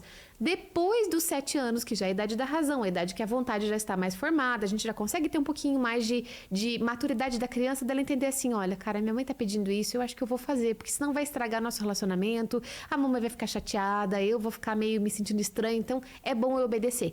Não é gostoso isso que a mamãe tá pedindo, mas eu vou fazer mesmo assim. Quando a gente trabalhou bem os primeiros 7 anos, depois dos 7, eles são capazes de pequenos gestos de escolher coisas ruins. Ruins, o que eu quero dizer assim, é que quando você pede obediência para uma criança, presume-se que você está pedindo uma coisa que ela não quer fazer. Você quer que ela pare aquela brincadeira para ir para o banho. Ela está escolhendo uma coisa que para ela parece ruim. Então, ele só tem essa capacidade depois que a gente trabalhou uma série de coisas antes. Então, veja, se você tem uma criança de até 4 anos, ela não consegue escolher uma coisa difícil ainda. Ela não consegue tomar ou não, mas isso. ela não consegue ser fiel ou não, porque ela não sabe, Exato. ela não tem essa dimensão. Ela até quer te obedecer, porque ela te ama, ela vê que você sorri quando ela te obedece, mas é mais forte do que ela. Descobrir o que acontece quando isso aqui cai no chão é mais forte do que obedecer você. Então, não coloque desafios grandes demais se a criança não está pronta para isso. Você está estragando a obediência dela. E em teoria é dito, né, que depois depois que a criança começa a entender, ela quer agradar a mãe, ela quer agradar o pai. Muitas vezes o adulto perde essa oportunidade desse temor que a criança cria ali. Eu acredito que tem isso, né? Sim, tem muito. Nos primeiros anos já tem isso, né? Eles já querem. O que a criança mais quer no mundo é ser aceita e ser amada. Né? É mais importante do que comer e beber. Ela poderia deixar de comer e beber, mas se ela souber que ela está sendo amada e está sendo aceita do jeito que ela é. Só que quando eles são bem pequenininhos, a vontade de ser aceito está aqui, mas a curiosidade também está aqui. É muito grande, o mundo tem tanta coisa legal para descobrir que é desafiador demais eles escolherem algo que os pais estão pedindo. Então, conforme a vontade vai se amadurecendo um pouquinho, falando, não, peraí, se eu fizer isso aqui, eu vou ser desaprovado. Entre os 4 e 7 anos, funciona muito bem. Legal. Então é só com 4 a 7 anos. Até lembrei agora, a gente tem uma amiga nossa, mora lá no prédio também. E a gente sempre, cada dia é um negócio, né? O filhinho dela tem um ano a mais, então a gente tem sempre um estresse. Tipo, essa noite foi tensa. Hoje deu show. Hoje não sei o quê. Todo dia tem um negocinho, né? Sempre tem um negocinho. E aí a gente até brincou. Hoje eu mandei pra ela assim, nossa, essa noite a Bela acordou, tal.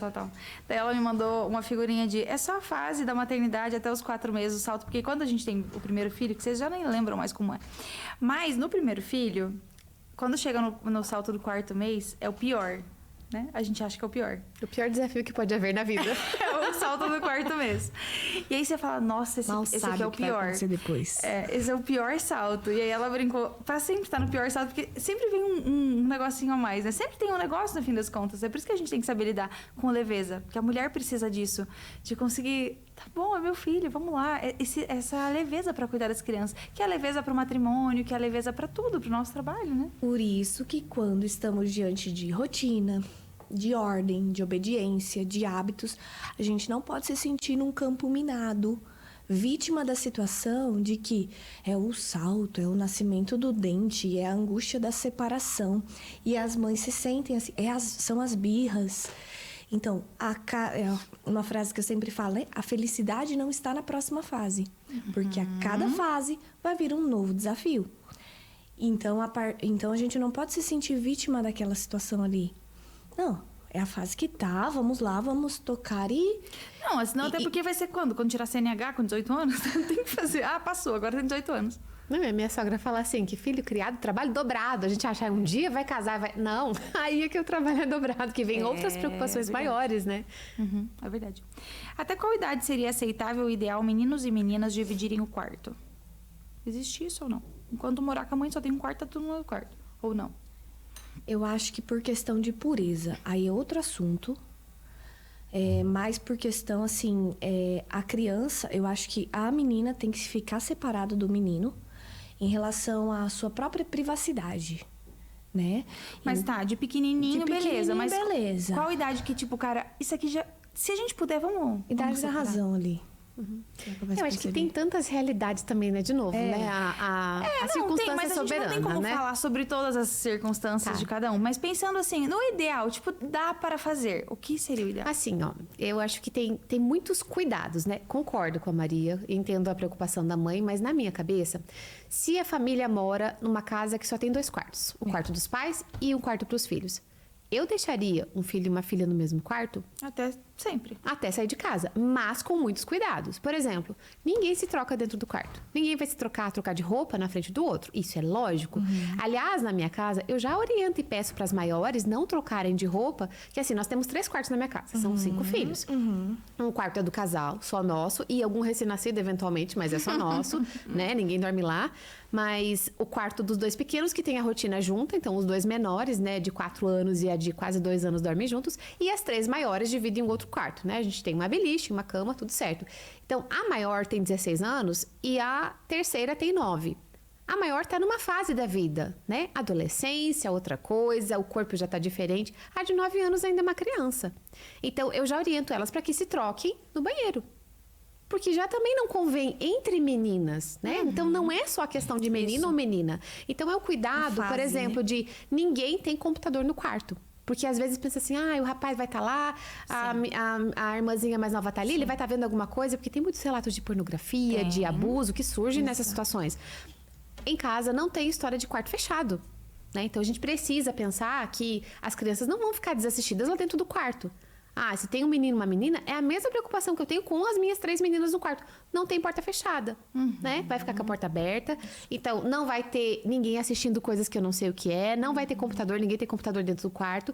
Porque a gente tem cuidados não só com menino e menina, porque com todos é necessário. Então, às vezes, a gente tem essa preocupação. Mas... Sim, né? Não, eu entendo, mas eu entendo também que pela própria curiosidade que eles têm, se dá para separar, é bom pela curiosidade do outro. Eu tenho alguns critérios, por exemplo, o Theo tá quase fazendo 5 anos. Ele tá numa idade em que, até os 5 anos, a gente considera, assim, que eles têm muita curiosidade em relação a descobrir o sexo, né? Tipo, eu sou menino ou eu sou menina? A minha irmã é menina, eu sou menino, eu tenho um órgão, ela tem outro, né? Então, é natural que seja assim. Entre os 5 anos até a pré-adolescência, tem um período de latência na sexualidade. Então, assim, para eles também não tem muita curiosidade. Mas se a gente tiver estímulos que adiantem essa fase, aí a gente tem problemas. Então, a gente tem que preservar, eu entendo. A questão do banho, por exemplo. Separado, meninas e meninos. Exato. Quando é pequenininho, quando é bebê, não vejo problema. Mas assim, também. depois de um tempo assim, tipo agora já 5, 8, 10 anos. Não, banho e nem menina com menina. Não deixa tomar banho junto. Pronto, cada um tem o seu momento. Para entender, assim, esse negócio de preservar a própria pureza, né? A gente precisa educar para que eles saibam que preservar não é só preservar lá na rua, porque fica muito difícil isso. Aqui dentro tudo bem, lá fora não. Não, mas aqui dentro também, pai e mãe se trocam separados, banho separado, isso é muito importante. Ninguém anda pelado sem roupa pra casa, né? Sim, pai exato. e mãe, então... Sim, verdade. Quando chega um irmão, como que é essa relação do ciúme? Ele existe ou não? Tem gente que é do time assim, não existe ciúme, você tem que só dizer que é muito maravilhoso, mas a criança, ela sente que ela tem menos colo, ela sente que a mãe não pode pegá-la naquele momento. Aconteceu uma mudança ali. Como que a gente lida qual a melhor maneira para receber um irmão quando já tem um filho maiorzinho? Fala, Mari, primeiro.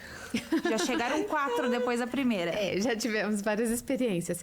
Isso depende muito de como os pais lidam com a situação. Então, se a gente sempre falou sobre quando Deus quiser, Deus vai mandar mais um bebê, a gente se sente feliz quando chega um bebê, é uma coisa.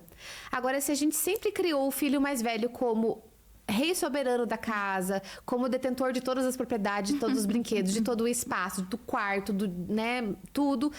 Aquela criança vai sentir quando vier um irmão, porque ela vai sentir que ela perdeu algo. E se os pais pensam isso também passa, essa insegurança passa para a criança.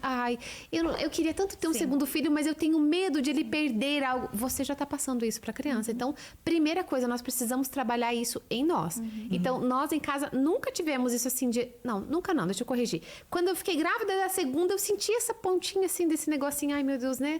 Será que eu vou amar tanto? É sempre do primeiro pro segundo? segundo e depois já fica mais natural? Porque já tem irmãos, já se divide as coisas? Não, mas assim, mesmo eu senti um pouquinho assim, será que eu vou amar tanto o segundo quanto eu amo o primeiro, né? Quando a gente tá grávida do segundo, a gente tem aquela coisinha assim, que eu acho que é natural ter, eu senti isso e muitas mães me falam isso também.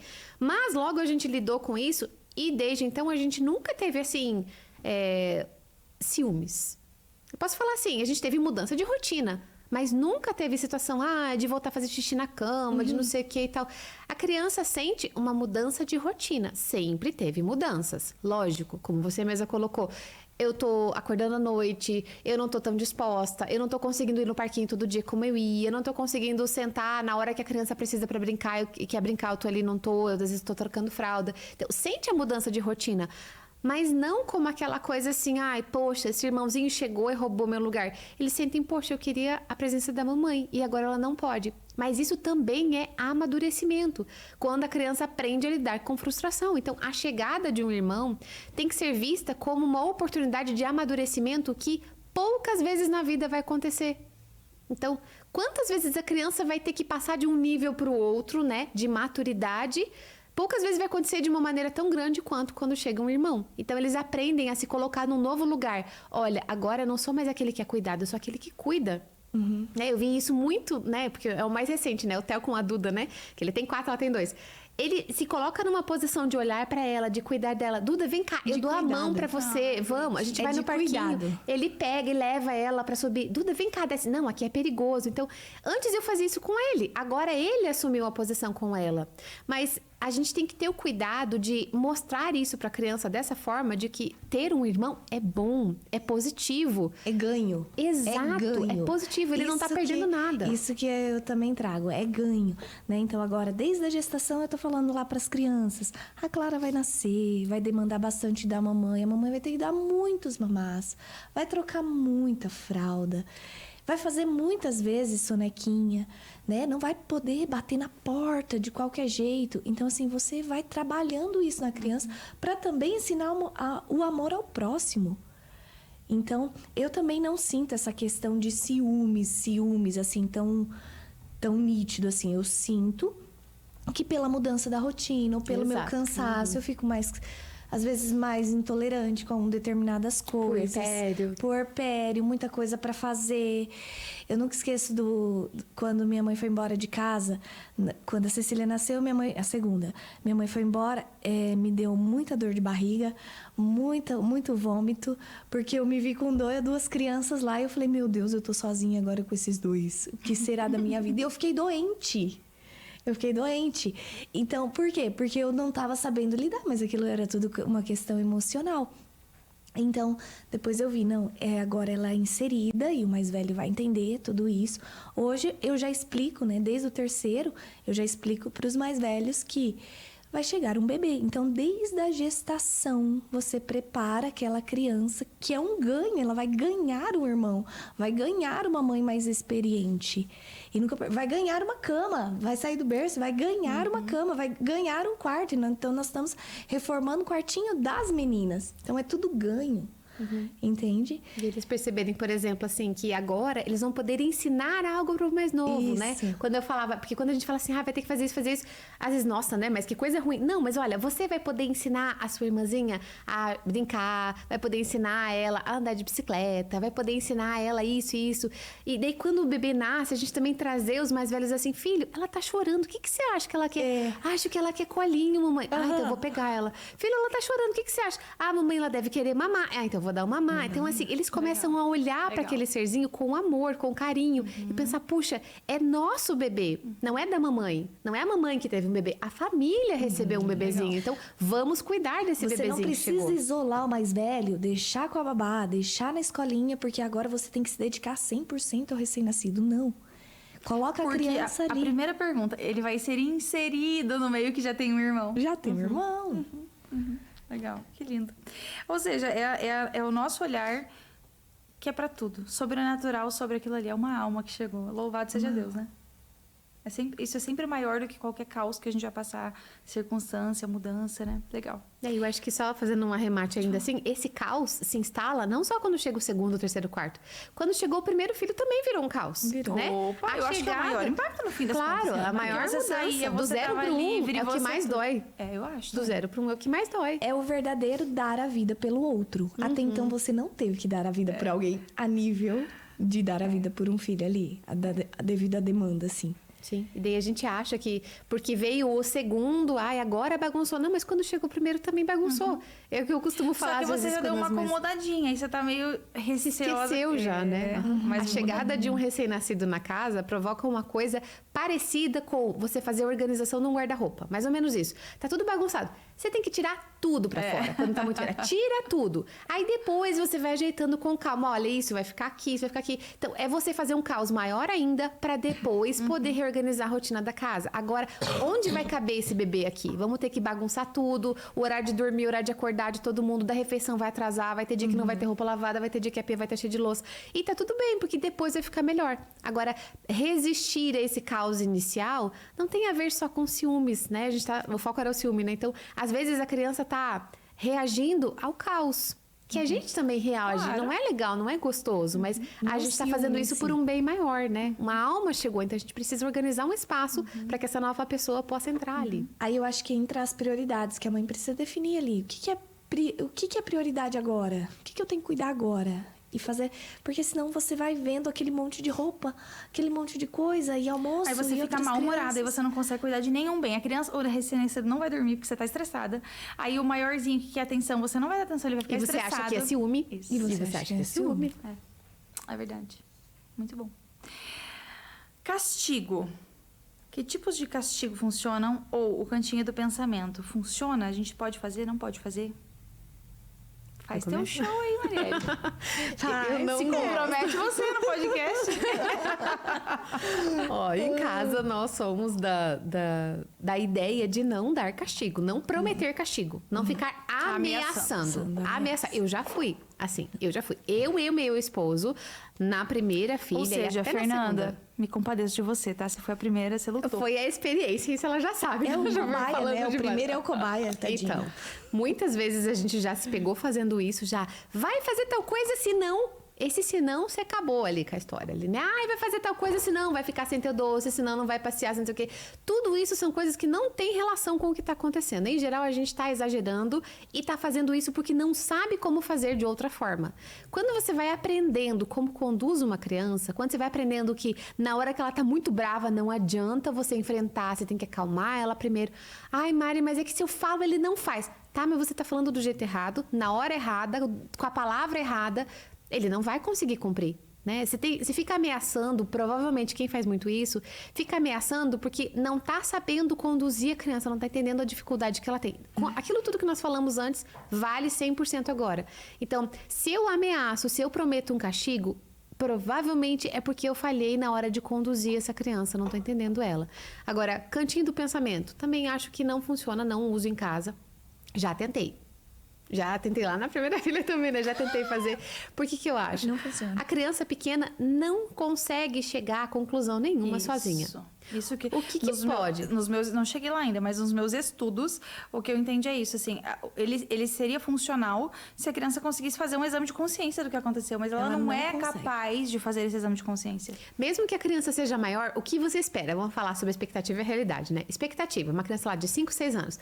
Eu vou colocar ela no castigo porque ela não fez a tarefa de casa, então ela vai ficar de castigo, não vai sair com os amigos. O que você espera? Que a criança sente lá no quarto e pense, poxa vida, né? Minha mãe tem razão, nossa, eu devia ter feito a tarefa, olha, era melhor pra mim.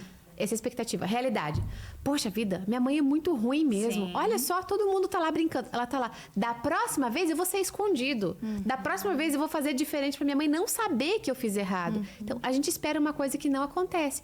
Pode ser bom, pode ser positivo se na hora da raiva da criança, ela tá irritada, pra acalmá-la, você sair com ela pra um lugar em que ela se acalme. Se você quiser chamar de cantinho do pensamento, cantinho da calma, tem gente que fala. Mas o que importa o foco é acalmar a criança. Mas você junto. Porque provavelmente a sua criança de 2, 3, 4 anos não vai conseguir fazer isso sozinha. Tem uma coisa que a gente chama de regulação emocional, que nós adultos conseguimos fazer isso. Quando você está dirigindo no trânsito, por exemplo, e alguém fecha você fica com raiva naquela hora, ou você quase bateu o carro, você fala assim, calma, a pessoa devia estar distraída, né? Tudo bem, né? Ou então aconteceu uma coisa, você queria viajar muito e de repente deu um problema no trabalho, você não vai poder viajar. Puxa, eu queria tanto viajar, mas ok, né? Na próxima vez a gente vai dar tudo certo. A gente consegue fazer essa regulação, porque o nosso córtex cerebral está 100% maduro. É desenvolvido, não maduro, né? Desenvolvido, alguns não estão maduros. Mas a criança pequena, ela não consegue fazer regulação sozinha. Ela precisa primeiro de corregulação. Então, se a minha criança pequena está chorando, ela não consegue acalmar as emoções para deixar a razão falar. Ela não tem a razão ainda funcionante. Não é uma capacidade que ela consegue dominar. Então, eu preciso ajudar ela a se acalmar, né? Como? Abraçar, pegar no colo, levar ela para um cantinho mais tranquilo, que pode ser o cantinho da calma, levar ela para fazer uma atividade que seja mais tranquila, para que ela se, né, tranquilize, volte a calma, para daí depois ela poder ouvir o que eu tenho para dizer. Agora, se eu não faço corregulação, ela sozinha não vai fazer. Para que um dia ela faça sozinha, ela tem que ter muitas horas de treino com os pais ajudando ela. O pai ou o cuidador, né? Ajuda a criança a se acalmar, que daí depois ela aprende a falar, olha, como que se acalma? Ah, é assim, a mamãe sempre me ajuda desse jeito, então eu vou fazer. Lá em casa agora o Theo, ele já tem 4 anos e meio, né? Já falei várias vezes. Mas agora ele já consegue em muitas situações se acalmar sozinho. E eu acho uma fofura, né? Antes eu sempre ajudava ele a se acalmar. Agora, quando ele tá bravo, o que ele faz? Ele vai pro lavabo, tem um lavabo ao lado da cozinha, ele vai pro lavabo, às vezes, verdade, ele bate a porta. Às vezes ele chega e bate a porta do banheiro. Enfim, entrou com raiva. Vai lá, Mas ele entra lá, fica lá... Até a bateria também. Né? Então, e aí, ele pega a gibi pra olhar. Ele tem todos os livrinhos na sala, mas lá no banheiro, que é onde cabe, em casa nós temos um armário lá que fica as mochilas de escola, aí tem lá dentro os gibis. Ele senta lá e fica lendo o gibi. E às vezes... várias, eu consigo lembrar assim, de pelo menos uma meia dúzia de vezes nas últimas semanas assim, que ele daí pega um papel, pega uma caneta e vai fazer um desenho. E dele vem me trazer, mamãe, fiz uma cartinha pra você, desculpa. Ele vai sozinho e consegue se acalmar. Por quê? Porque muitas vezes eu ajudei ele a se acalmar. Agora ele dá conta. Então, quando tá passando do ponto de dormir, quando tá com fome demais, foi dormir assim, tarde demais, acordou cedo demais e tá chegando a hora de dormir de novo. Nesses dias eu tenho que ajudar ele a se acalmar. Mas muitas vezes ele consegue fazer sozinho. Na prática, o que eu vejo, o Theo, por exemplo, ele consegue regular ali as próprias emoções dele. Com aquele... Em casa também funciona assim, pega um brinquedinho, fica lá montando, se distrai. Ah, mamãe, desculpa. E o que eu percebo? Que hoje o maior regulador emocional são as telas. Desregulador. Aí eu vou dar pra acalmar. Sim, e você não deixa a criança aprender. E outra coisa, por que castigo não funciona? Castigo não funciona porque muitas vezes os próprios pais não conseguem cumprir o próprio castigo. Experiência prática que eu escuto. Se você não almoçar tudo, você não vai na piscina depois. E ela vai. E ela não almoçou tudo e ela Porque vai todo na mundo piscina vai, depois. você fica com dó e deixa ela... Não, eu e o Castigo Rogério, a gente não tem uma funciona. regra em casa que não é fácil de cumprir. A gente tá no primeiro filho. Não é fácil de cumprir. Muitas vezes não vai. Daí a gente, tipo, vai sim, não tem Não como. ameaça. O que você vai ter que fazer? E a regra é assim, quando você vê que um tá mais bravo, a gente fica, tipo, você não fala que você não pode cumprir. Isso. Então, por exemplo, eu vejo isso assim, só que é claro, a gente estuda, a gente já tá inserido nesse meio de educação faz um tempo, e ainda sem pena, né?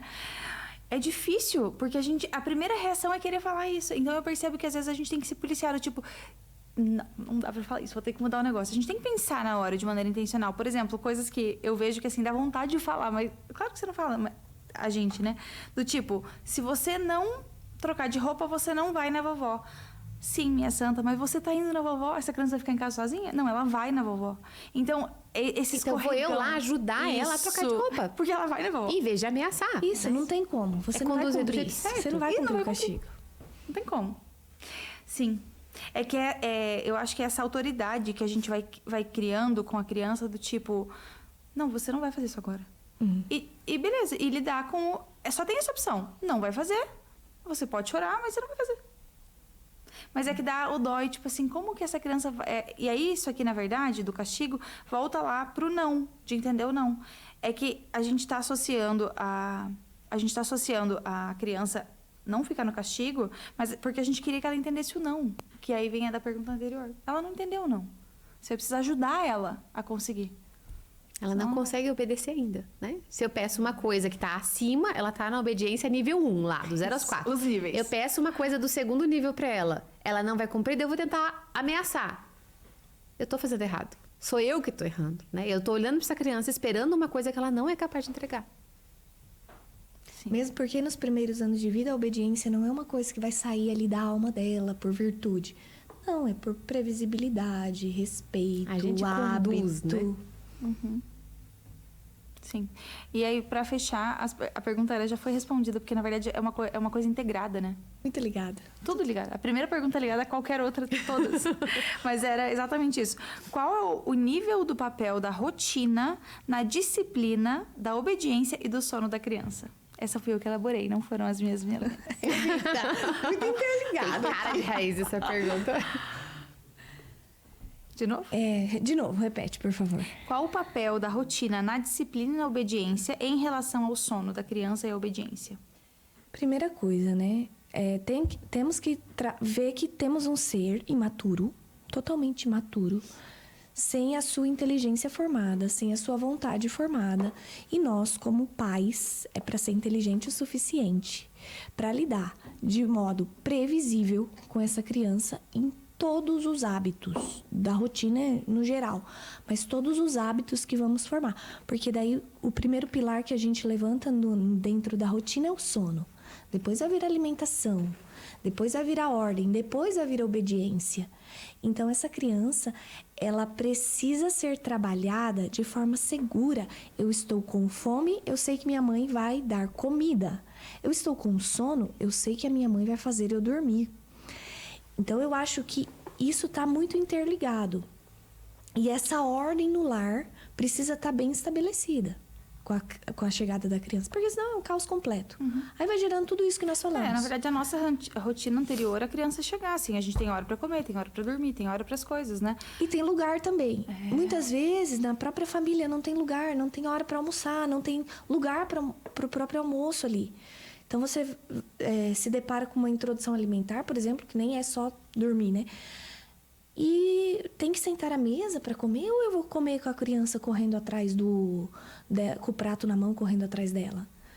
Então, assim, Maria Paula, eu não consigo dar comida direito, tem essa dificuldade, porque eu sempre, né, quero fazer o desmame noturno, tá? Como que ela tá comendo? Ai, come de qualquer jeito.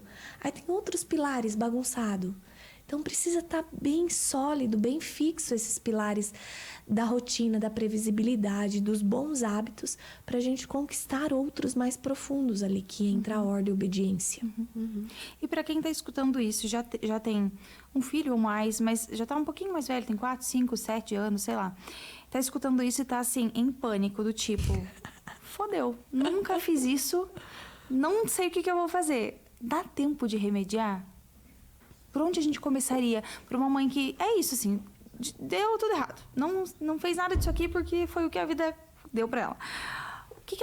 Por onde ela começa? Acho que a Maria Paula tocou num ponto que é chave ali, bons hábitos, né? Pra gente conquistar até os 6 anos, seria assim, o ideal que a gente conseguisse fazer uma criança ter os hábitos básicos. Então, uma criança que consiga acordar pela manhã, né? Isso com 6 anos é o que a gente espera que a criança tenha alcançado. Acordar pela manhã num horário mais ou menos previsível, né? Ela levantar da cama, poder fazer a sua cama, arrumar sozinha com 6 anos a sua cama, se a gente ensinou antes, ela é capaz de fazer isso. Tirar o seu pijama, dobrar, guardar na gaveta, trocar, colocar sua outra roupa. Talvez a mãe precise ajudar a escolher. Hoje é dia de escola, hoje não é dia de escola, hoje vai pra missa, hoje vai passear e tal, né? Então, mas colocar, trocar sua roupa, descer, fazer a sua refeição. Então, comer sozinho, sentado à mesa, comer o que a família está comendo e não o que ele quer comer naquela hora, comer o que está adequado, o que os pais escolheram para ele. Aí depois ele ter a sua rotina, o seu tempo de poder brincar, depois fazer sua soneca, se for preciso ainda, se não, né, poder ter o tempo de ir para a escola. Enfim, estabelecer esses primeiros hábitos básicos de sono, que é o primeiro, e alimentação, e depois ajudar ele a ter tomar o seu banho sozinho, o hábito da higiene, depois o hábito da ordem, ele poder saber onde é o lugar de cada coisa, terminou de brincar, ele vai guardar os brinquedos, chegou da escola, vai guardar a mochila, chegou da rua, vai guardar o sapato, saiu da mesa, vai guardar o pratinho na pia, eu quero fazer um lanchinho, então eu vou esperar a hora do lanchinho, porque eu não como qualquer coisa. Então, em casa, ninguém pega comida fora de hora. É hora do café, hora da fruta, hora do almoço, hora do lanche, hora do jantar. Entre as refeições, ninguém pega nada, então nem as maiores. Elas sabem que a gente tem horário para isso. Nem eu não pego nada. Então, às vezes, até dos próprios pais não tem essa rotina, não tem o hábito. Então, se a gente começa formando esses hábitos básicos na criança, a gente consegue fazer com que ela aprenda a cuidar de si mesma. Tem gente, às vezes, que quer ensinar outras coisas para os filhos. Ai, Mari, eu vejo tuas meninas lavando louça, por exemplo, que lá em casa eu tenho 3 lavadoras de louça, né? Fernanda, Alice e Helena. Cada uma tem o seu horário de lavar louça. A maternidade dá esse retorno. Viu? Ó, chegaremos lá. Então, eu não lavo louça praticamente em casa, cada uma tem o seu horário. Aí, às vezes, eu mostro isso, agora elas já não querem muito aparecer, né, nos stories do Instagram, mas quando eu mostro alguém, ai, Mari, eu quero ensinar meu filho, minha filha também a lavar louça e tal, como é que eu faço? Eu falo, peraí, você já ensinou outras coisas básicas antes? Ele precisa primeiro aprender a tomar conta de si. A criança, às vezes, não toma banho sozinha ainda, a mãe ainda dá o banho, a criança já tem 6 anos já, a mãe ainda tá dando banho e quer ensinar a lavar louça. Então, tem coisas que são anteriores. Eu quero que a criança obedeça naquilo que eu falo, mas eu não ensinei para ela que hora de dormir é hora de dormir. Não é hora mais de brincar, não é hora mais de ficar correndo pela casa, não é hora mais de assistir televisão, é hora de dormir. Mas meu filho não consegue se entregar antes da meia-noite, Maria Paula. Então, se você não ensinou um hábito básico, como é que você espera que ele ouça um não? Não gosta de dormir. Não gosta de dormir. E ele não se entrega antes da meia-noite. Aí você vai ver como tá a higiene do sono aí. E você vê como tudo isso é um treino para obediência. Você terminou com a obediência ali, né? Se a criança não começou nesses hábitos básicos, se ela não consegue entender que existe hora para tudo, existem coisas que são boas e coisas que não são, que meus pais decidem por mim porque eles são maiores, eles têm consciência do que precisa e eu ainda não tenho, como que eles vão confiar na gente para obedecer? Se eu vou pedir uma coisa, eles vão dizer, tá bom, vou fazer porque você falou. Não, se eu não ensinei a criança, não tem esse hábito de minha mãe fala e eu cumpro, não adianta querer chegar lá com 8, 9, 10 anos e a gente querer obediência. Ou na adolescência, pior ainda, se eu nunca ensinei nada. Então, começar ensinando os hábitos básicos, acho que é a base. Uhum. Legal, ótimo. E volta na primeira pergunta, né? Voltamos na primeira. É isso mesmo. Ô, Mari, né, não tava no script isso, mas dá pra você que tá com 2 adolescentes? Dá pra ter uma adolescência e ter uma coisa harmoniosa e normal? Porque a gente tá longe, mas é meio pânico, assim. Você pensa, nossa, agora é difícil, mas imagina a adolescência. Nossa, quando chegar, o que eu vou fazer? A gente nem chegou lá, mas já tem uma nuvem negra sobre a adolescência. Dá pra ter uma adolescência normal se a gente conseguir fazer isso tudo desde sempre? Super dá. Super dá. Existe uma luz no fim do túnel, sim. Eu tô adorando ter filhas adolescentes. Olha, que legal. Sério. Que legal. Que legal, né? Uhum. Eu acho que assim, hoje, eu vou falar da Fer que é a mais velha, mas isso se encaixa com a Alice também, né? A Alice tem 13 anos, ela já está na adolescência, puberdade, tudo. Então, a Fer que tem 16 anos, ela já trabalha fora, né? Então, ela estuda de manhã, de tarde ela trabalha e de noite vai pra academia, vem pra casa, toma banho, janta, lava a louça do jantar e vai dormir, né? Essa é a rotina dela. Mas uma vez por semana, por exemplo, isso foi uma coisa que a Fer me pediu, inclusive. Ontem foi o nosso dia. Uma vez por semana, a gente vai tomar um café juntas. Só eu e ela, né? Pra ter o nosso papo de mãe e filha ali. Então, e às vezes ela paga o café, e às vezes eu pago o café. Que agora ela já tem dinheiro. Ontem foi o dia dela legal, pagar. Né? Sim. E a gente senta e bate papo. Conversa ali uma meia hora nós duas, ela me conta das coisas, da vida, das amizades. E não só nesse dia, lógico, né? Teve muitas situações assim, tipo, momentos de, ano passado, não, esse ano ainda, teve uma situação em que ela e o grupinho das amigas, que tem o Quarteto Fantástico lá, né, delas, então elas tiveram uma dificuldade lá entre elas, uma desavença ali, que ela ficou assim arrasada, acabada, que o grupinho meio que se desfez, e eram as melhores amigas e tal. Teve noite de ela ir pra minha cama e ficar lá, mamãe, sabe, assim, eu já tinha ido deitar, dali a pouco bateu lá na porta, mamãe, o que foi, filha? Eu tô com uma dificuldade que assim, olha só, fulana escreveu aqui uma mensagem, eu tô pensando nisso, não sei como falar com ela amanhã cedo, você me ajuda a elaborar isso aqui? Eu não tô sabendo lidar com a situação. Falou, filha, calma, olha aqui, ó, veja por esse lado, calma, né? Sei que a emoção agora tá falando forte, mas pensa racionalmente aqui e tal. E resolveu tudo. Aí depois ela falou assim, mamãe, não sei como eu teria passado por isso sem você. Como é importante, né? A mãe ser a âncora. Que legal, né? A âncora do controle emocional ali. Eu sei que a minha mãe consegue resolver esse problema. Sim, e ela fala, mamãe, me ajuda a escrever uma mensagem para eu responder aqui agora, porque eu não sei, eu acho que eu posso estar olhando de um jeito assim. Então, ela Mas olhar olha que coisa pra bonita isso aí, ô Mari. Criar uma criança desde aquilo que a gente já falou, desde sempre, para que ela consiga chegar com 16 anos, 17 anos, e ela ter a humildade de reconhecer que a minha mãe consegue me ajudar. Porque o que a gente vê é isso de tipo, não, adolescente é topetudo, adolescente nunca deixa, nunca quer escutar os pais. Mas não, tem como a gente ensiná-los de que a gente sempre vai estar acima deles e que eles sempre podem nos pedir as coisas, né? Sim, e a gente tem sempre um cuidado, eu e minha esposa, a gente conversa muito sobre isso, porque é a primeira vez que a gente tem uma filha de 16 anos. A gente nunca teve uma filha dessa idade, então nós estamos aprendendo agora. A gente foi aprendendo aos pouquinhos que a gente precisa deixar ela decidir muitas coisas. Para que ela também aprenda. A gente sempre orienta, claro, coisas que não são boas para ela, a gente diz que não e ponto, né? Tem coisas que não dá. Ah, e em tal lugar, não, isso não é adequado para você, você não vai. Não, ficar acordada até essa hora não é adequado para você, você precisa dormir mais e tal. Então tem coisas que não são negociáveis.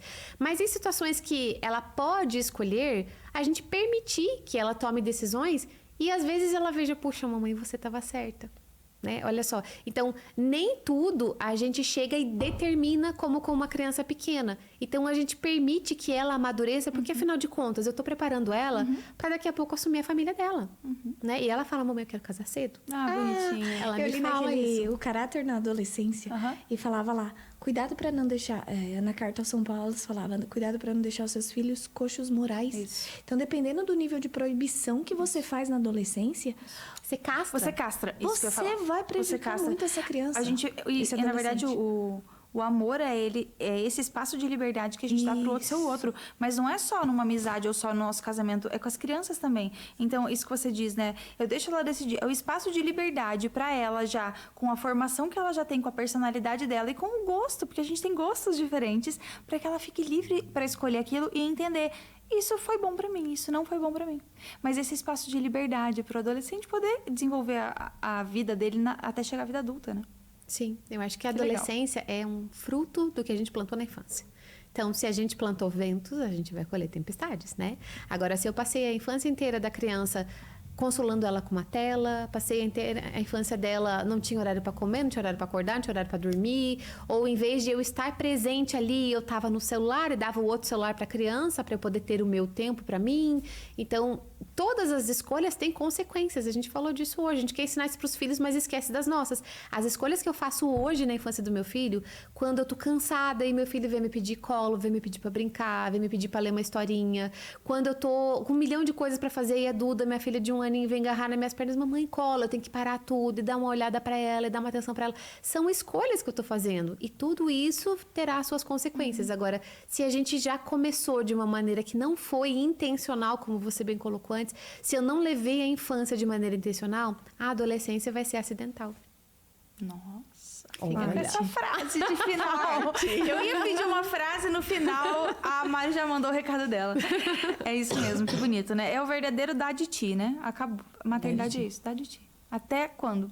Sempre. Até acabar, até o fim, né? Que a gente consiga Descanso fazer lá isso. no céu. Descanso lá no céu.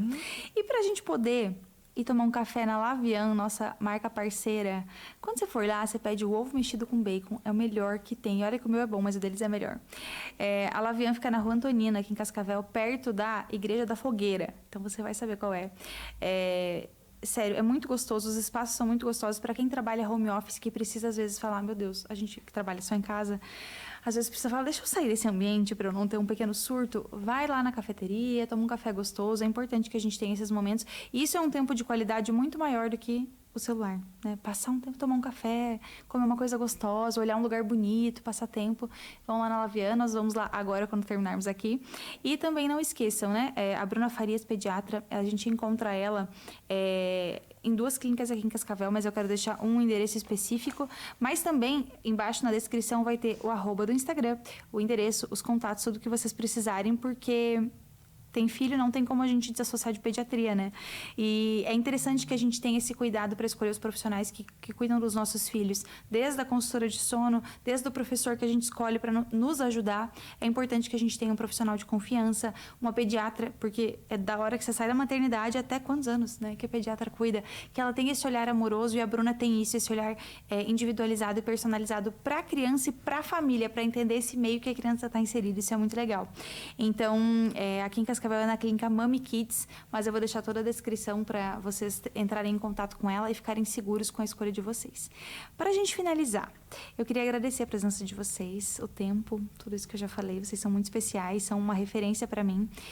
Tô na primeira, começando, mas quando eu chegar lá, eu quero poder falar, olha só, aquele dia do podcast, eu já aprendi umas coisinhas com vocês. Maria, deixa uma frase de impacto, tal qual nossa amiga deixou. Que responsabilidade! Faz teu nome! De verdade, a felicidade não está na próxima fase. A cada fase vai vir um novo desafio. E nós temos que estar preparadas para isso. E não se sinta num campo minado de que eu estou vítima da situação e eu não sei o que fazer. Busque ajuda. Porque quando a gente busca ajuda e conhecimento, acaba que a tal da mãe, vem a tal da culpa, né?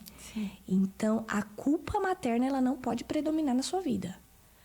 O que tem que predominar na sua vida é, eu sei o que eu estou fazendo de forma intencional, a maternidade tem que ser de forma intencional, porque eu quero viver essa fase de forma feliz. Feliz, é isso mesmo. Até porque é próprio do ser mulher a alegria, né? Uhum. Gerar vida. Vida só quando a gente tem O um seu filho bebezinho na precisa barriga. te ver não. feliz. Isso. E mesmo, né, Alegria. você tem a Clarinha aí, nós não temos. A gente sempre acha que não, né? Mas ainda não sei. a gente também precisa conseguir gerar vida, né? Gerar vida sem só gerar um bebê. Vida em casa, a alegria, mostrar para as crianças que a vida é boa, que é gostoso Isso viver. é o dar a Essa vida. ânsia, isso é o dar a vida. Essa ânsia de vida, assim, que bom que a gente acordou, que delícia de dia que a gente tem pra viver. Que eu sempre falo pra Bela antes da oração, filha, hoje o dia foi muito feliz com você. Que dia gostoso que a gente teve, que legal, amanhã vai ser um dia melhor ainda. Pra que eles que tenham essa ânsia de viver, né? Mas a gente também tem que ter, senão a gente não consegue passar pra eles. Obrigada pela companhia. Sigam todo mundo que tá aqui, clica, compra os cursos, tem vários cursos. Faz teu pitch aí, faz teu show, Mari. Eu tenho cursos sobre os primeiros anos, assim, tudo que a gente falou tem no Manual da Mãe, por exemplo, um dos cursos legal, que tá no Manual da link Mãe. da bio. Vou colocar lá. Tem o Masterclass de Paciência, Birra. Masterclass de Obediência. De birra tá dentro do Manual da Mãe. Concentrei tudo. Então, legal. tudo tá lá. Obediência, Legal. essas fases que eu falei, como lidar com cada uma das fases até os 4 anos, dos Legal. 4 aos 7, dos 7 aos 12.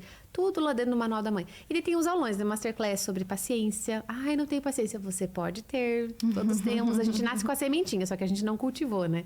Paciência, obediência, de desfraude, que a Maria Paula falou. Sou Esse eu vou aluna ter da que Mari. adquirir. Eu não sou, mas serei, porque a da Belinha tá chegando. Eu vou ter que rever o conteúdo, inclusive. Vamos fazer um grupo, já que a gente tem essa oportunidade, que eu nem vou assistir a aula, já vou direto na fonte. E você, minha amiga, faz seu pitch, como que as pessoas te encontram, o que você oferece? Uhum. Então, eu sou consultora do sono, terapeuta do sono infantil. E eu atuo... hoje eu tenho um curso gravado para mãe levantar os pilares básicos do sono. Então, ali, ela vai entender o que ela precisa fazer para estabelecer rotina de sono. E mais um guia completo de muita sugestão de rotina que ela pode seguir até 5 anos de idade. Qual é a necessidade de sono para 3 anos, Legal. 2 meses, 8 meses? Lá tem todo um banco completíssimo de sugestão de rotina. E eu tenho daí as minhas consultorias personalizadas, individualizadas. Hoje eu tenho consultas e planos de acompanhamento. Né, o plano de acompanhamento. No momento, eu não estou pegando plano de acompanhamento. Porque tá se planejando pra fazer um outro acompanhamento. Então, me acompanhe no Instagram, que eu vou postar tudo lá. O que acontece legal. com a vida do recém-nascido. Legal. É gostoso de ver isso, né? Porque você fala, nossa... Ver a vida real, isso, né? aham. Aham. Quando eu faço indicação, 2 vezes alguma paciente minha fala, nossa, eu vi que ela postou que o Inácio tava estressado pra dormir, não sei o quê. As pessoas ficam felizes, né? De, tipo, ver que a gente também tem as nossas dificuldades, né? Aham. Eu pego o recém-nascido e falo, salvando a última soneca do dia. Nossa, Maria Paula, ele pode fazer soneca no colo? Falei, claro que pode fazer, ele é só um recém-nascido. Esses dias eu contei um episódio de birra da Duda que ela chorou de manhã assim, de lavar de lágrimas, porque tinha molhado a blusinha preferida dela de xixi, que tinha passado de um dia muito frio, né? E daí eu postei, contei como que eu lidei com isso. Nossa, Mari, ela faz birra. Tipo assim, gente, as crianças são crianças, né? Elas fazem birra. Assim. Não, e é igual eu pro relacionamento. Olha, eu preciso também escolher as minhas batalhas. Eu preciso criar o meu tempo de qualidade com o meu marido. A gente não tem brigas, a gente não tem nenhuma desavença. É verdade. Mas por que a gente faz essa manutenção? Para todas as esferas da vida, Tem que investir todos os dias. É isso aí. Gente, obrigada pelo podcast. Agora nós vamos sair tomar o nosso café.